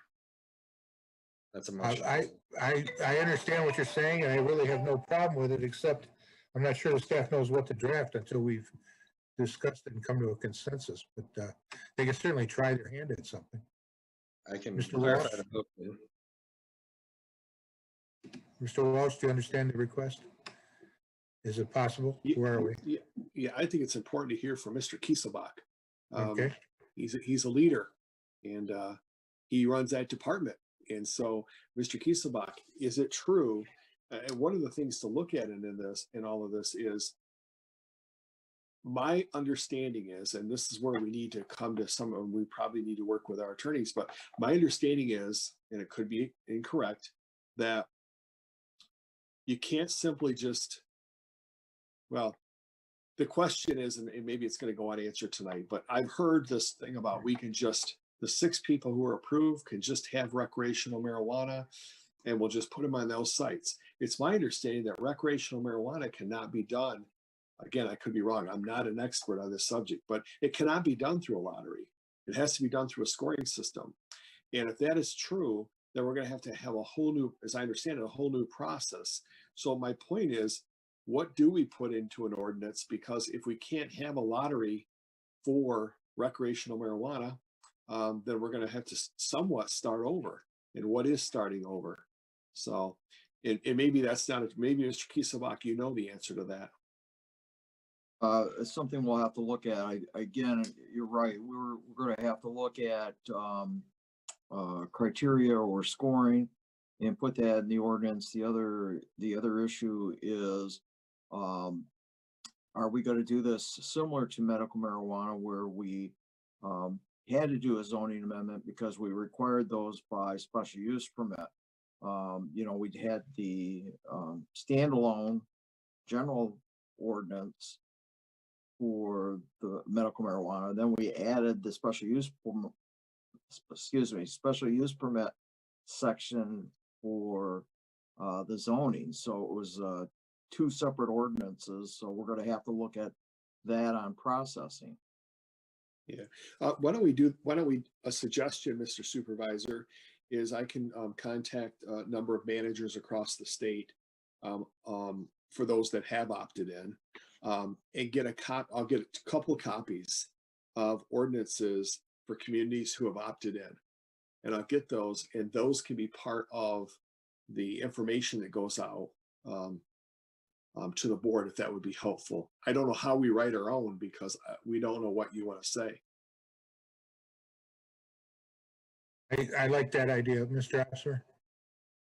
Yeah, I was wondering, because we do have experts on the attendee list that could answer this question for us right now on the process for grandfathering. Would it be possible to promote Vince Brown from the attendee section so that he could answer the process that East Lansing and other communities have gone through to grandfather medical permit holders and grant them adult use? Who is, before we do that, I realize people spoke, but who is Mr. Vince Brown? I'll let Vince speak to who he represents. No, I mean, is he an attorney? Is he an entrepreneur? Who is he? No, government affairs for some of them. He might actually not be there. Let me check. Vince, are you with us? Because, okay, go ahead. Is he there? Go ahead. We often ask questions of the... I understand. I just want to know who, we're in a situation where we're talking to screens with names on them. So I'm here, Dan. Sorry about that. Yeah. Oh, hey, Vince. Thank you. So the question was, legally, under the Adult Use Voter Initiated Act, can communities grandfather existing medical facility holders permitting or privileges? And then there's an issue or a question concerning can recreational facilities be chosen by a lottery or only through a point scoring system? As you were stating about another community that has done that, Ferndale just grandfathered in their stores. Without that doesn't answer the question. The question is, you cannot do a lottery. Are you okay, Mr. Brown? Who could you give me your background so I know? Yeah, sure. I used to work at the Capitol, and I'm a lobbyist and consultant, mainly in the marijuana industry. Are you an attorney that also? I am not an attorney, no. All right. More than happy to provide any documentation to all of you. We have an attorney. We can always ask them the question. Go ahead, sir. I was just going to say, I'm more than happy to provide any documentation from surrounding communities as well as the state to help clear that up and let you guys see it for yourself. But Vince, so communities like East Lansing obviously opted in under medical and approved facilities like Skymint up on Coolidge for medical, and then grandfathered, I believe East Lansing grandfathered the Skymint and their other facilities for rec. Correct. They did, so did Ann Arbor. And if those medical facilities were originally chosen by a lottery, that doesn't preclude a community from grandfathering. You're correct. There's numerous other communities that have done that. Yeah. I mean, I don't actually know of any communities that haven't done that because of the controversy it creates. Well, yeah. The bottom line is, Dan, we can just ask our attorney, get an answer, yes or no. It's very simple. So we can do that. In the meantime, I think the idea of having ordinances from other jurisdictions available to us, a couple of them, 3 of them, whatever, for our meeting would be helpful. So we have that in advance. That would go a long way towards draftsmanship. If there's something there we like, or most of it we like, that takes us down the road in terms of drafting. And I think that should be a role of the staff, because we're not pro or con on the issue. Our job is to gather information for you. And so we'll gather them just from 3 communities in Michigan. I know Director Clark worked in Jackson, and Jackson, I believe, has a recreational ordinance. And we'll start there, and we'll gather 3 for you, and you can take it from there. But I still believe the answer to the question is, and I don't know what we got there, but I believe my assessment is correct that you cannot hold a lottery for recreational marijuana. I believe that to be true. Yeah. Well, and our council can answer that question. You can ask them tomorrow for us. Okay. All right. Ms. Guthrie. Could you or someone else summarize what that next meeting will be? Am I hearing that there's going to be attorney clarification, that there's going to be 3 ordinances presented? Am I hearing that staff is going to put together materials that explain the difference between recreational and medical, or some stats and data that goes behind it? I'm just trying to clarify what will be presented. Well, the clarification will happen as they put it together. I mean, it's going to be whatever documentation can be put together to help us understand the issue and know where we should go. Some of the people their interest is what effects does it have in terms of communities and costs to police departments, et cetera. There's material out there. We just need to have that put together for us so we can answer those things. Ms. Jackson. Another point of clarification, is that the information we should expect for our next meeting, or for the February 16th? For the February 16th. All right.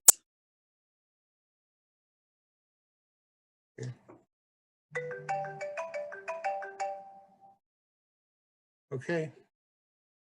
I think, Mr. Supervisor, I think it's going to be important too, as a component of what we provide for the 16th. It should be out at least 10 to 14 days in advance. Oh, definitely.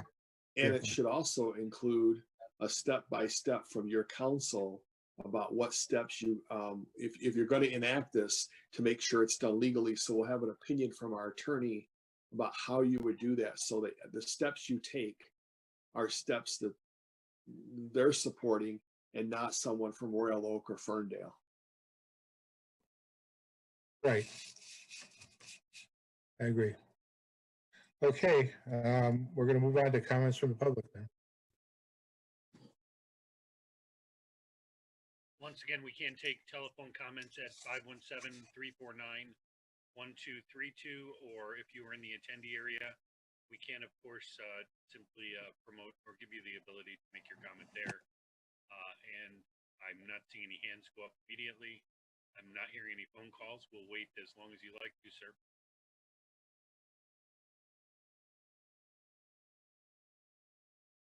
There, we have a hand. You say you have the hand? Yes, sir. Mr. Shimon, once again, can you please state your name and address for the public record? Good evening. Yes, Alan Shimoon, 108 South Main Street, Suite A, Royal Oak, Michigan, 48067. I spoke earlier today. I just want to kind of address some of the items that were discussed for the the recreational marijuana portion. As Mr. Duchesne stated, the residents did vote for it. Nationwide, statewide, local municipality-wide, there's been definitely a move towards recreational marijuana. And it seems even the federal government will be likely adopting something relatively soon with the shift in the political parties. There was a question or issue raised on the policing matter. These are issues that I know the township has addressed or discussed from the medical marijuana portion, and I do represent, to state again, one of the current special land use permit holders, the Cured Leaf TC. These are items that were addressed at that time, and I don't believe anything has changed policing wise for these same facilities. To the point that Mr. Obstmer made, if these facilities, the existing medical facilities, are given recreational licenses as well, however the licensing happens to take place, you're then getting $10,000, $5,000 for each license, and it's the same facilities you'd put policing. So it's no additional policing from the 6 or 7 facilities that will be open for retail facilities, whether it's medical or adult use. Another item to address, to answer Mr. Walsh's question, because I am an attorney and I have dealt almost exclusively in marijuana for the last couple of years. In MERTMA, which is the recreational ballot initiative that was passed a couple of years ago, there is language in there that it cannot be a lottery. It must be a competitive process. What that competitive process is not defined at all in the ordinance. What many municipalities, as Mr. Brown said, as other municipalities that were raised, Ferndale, Ann Arbor, East Lansing, they essentially have a one-question test, more or less. It's essentially, Ann Arbor has a one-question test. Did you have medical in our city? That's their competitive process. Ferndale had a more thorough ordinance, but one of the sections for the scoring was that they're automatically giving preference for the medical facilities. So even though they were chosen originally, well, Ferndale wasn't a lottery, but your township was a lottery, that has no impact on whether or not they can be licensed for a preference for recreational or adult use. So those are the items I wanted to raise to somewhat answer those questions. I'm sure you'll speak to your attorney. The last thing I kind of want to say is that a lot of municipalities that have adopted ordinances at the same time for medical and rec are at a significant disadvantage on their ability or their attempts to select who those winners are, because of so many legal challenges. I think Meridian Township is in a much better position to basically select the winners based on who's been selected beforehand. And I know I represent somebody who is in that pool, but if you take a look or ask your attorneys across the state who's in a better position litigation-wise, it's definitely the townships that have chosen to go medical first and then preferred those to get the adult use licenses. So that's all I'd like to say tonight. I hope you guys have a good evening. It's already 9:40. I don't want to keep any longer, so thank you. Thank you. We have a caller. Ms. Vaughn, can you please state your name and address for the record? Yes, I can. My name is Phyllis Vaughn. I live at 6100 Baylock Court in Hazlet. I find it interesting that you have a lobbyist for the marijuana when this wasn't even an agenda item tonight. I would say that someone gave someone a heads up on this. I see that several of you have great points, and I respect Dan and his opinions very much, but on this one, it's just not a good thing. Meridian Township was voted, or Okemos, excuse me, the #1 place to live. And I don't think you need, maybe some people want it, and I'm sure there's a lot of businesses that think this is a great chance, but I don't think Meridian Township needs recreational marijuana. One of your previous board members said, oh, it's going to look like a dental office. Well, if they're going to increase all their employees by so much, then I don't think it's going to look like a dental office. If you go visit or sit by one in Lansing, you will see that. The one that we had operating illegally for quite some time on Okemos Road did a pretty hot business about 8 o'clock at night. Everybody that thinks this is a great idea, would you want it next door to you? Would you want your children walking past this on their way to school and their way home from school? Maybe they're not old enough to buy it, but for a certain amount of money, they can certainly find someone to get it for them. This is bad. I was all for the medical marijuana, and who guarantees these people, you get a medical marijuana license and we're going to guarantee you success and let you have a recreational license? This is wrong. You can do what's ethically or legally or morally right. It might be legal, but it's not moral. Thank you. Thank you. Any other public speakers? Yes, next we have Ben, who he's unmuted himself and he'll need to state his full name and address for the record, please. This is Benjamin Jof. I spoke earlier. My address is 334 East Washington Street, Ann Arbor, Michigan, 48104. I do want to speak in support of the recreational, but instead I'd like to add I am an attorney, and I have been working in the field for quite some time. When it comes to MRTMA, you are correct that it cannot be based on a lottery. It must be based on an applicant's ability to operate. And actually what you have done in your original medical ordinance has, in my opinion, made that much easier, because an applicant's ability to operate can depend on if they are able to secure a parcel of land that is zoned correctly for the use. There are already 6 parcels, if I'm correct, that are zoned correctly for medical marijuana use, and it would be very easy to also say that zoning would apply to a medical marijuana or a marijuana activity in the recreational sort. But again, I would hope that you would rely on your attorney to look into those couple things. And I did want to respond just very quickly to the commenter before me's comments that she is correct that when we were giving a medical marijuana conditional approval, it did not guarantee that we would succeed. But if you do not pass recreational marijuana for these businesses and these facilities in your community, you will basically guarantee that they will fail. So it is a long night and we do appreciate your time. So thank you. Thank you. Any other speakers? Next, we have a caller. Sir, can you please state your name and address for the record?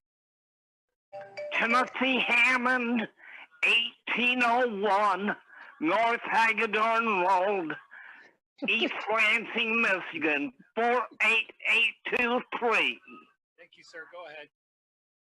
And I would like to know if there are any openings on the township board, because you guys seem to have a lot of fun, and I'm looking for anything I can do for the township board and for the meetings, because you are the greatest.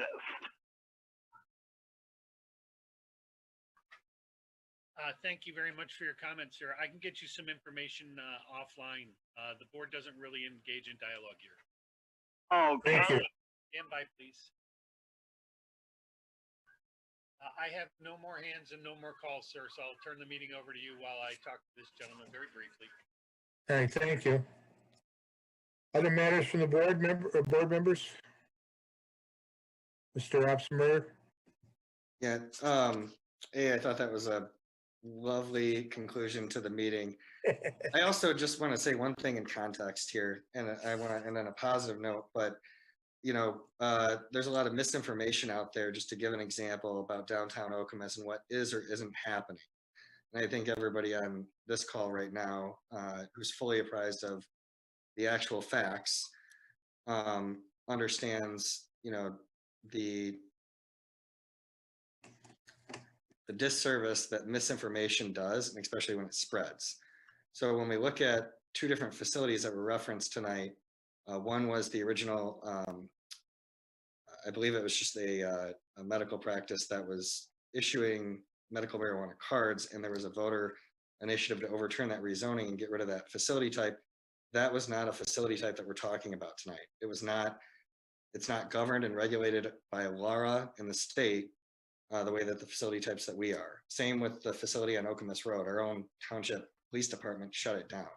So to pretend like that is the same facility type that we're talking about is a disservice, and it causes misinformation. We need to understand that we're talking about a state regulated facility versus a store that rightfully was closed for dealing in illegal distribution of drugs. Ms. Jackson? Yes, before we close tonight, I'd just like to remind anyone who is still interested in the details and following progress in downtown Okemos, that on Thursday night, there will be a public hearing to address a minor amendment to the MUPUD in this area, the Village of Okemos project. The amendment is calling for a reduction in the square footage used as labeled as commercial, an increase in the square footage that is regulated as residential, and a change in the parking profile. That public hearing will be held Thursday night, virtually, of course, at 6 p.m. And so if anyone is still interested and following that, I encourage them to participate, to read the materials and find out as much as you can about how these changes are being proposed and why. Thank you. Thank you. I was going to at the end mention that. I'm glad you did.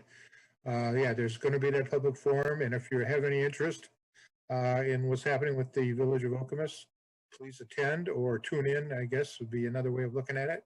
There is a lot of misinformation out there, as Mr. Opsner mentioned earlier, about the projects, and it'd be best to hear directly what the actuality is, to know that this is a project that is moving forward and will be better for our community in the long run. Ms. Sunland.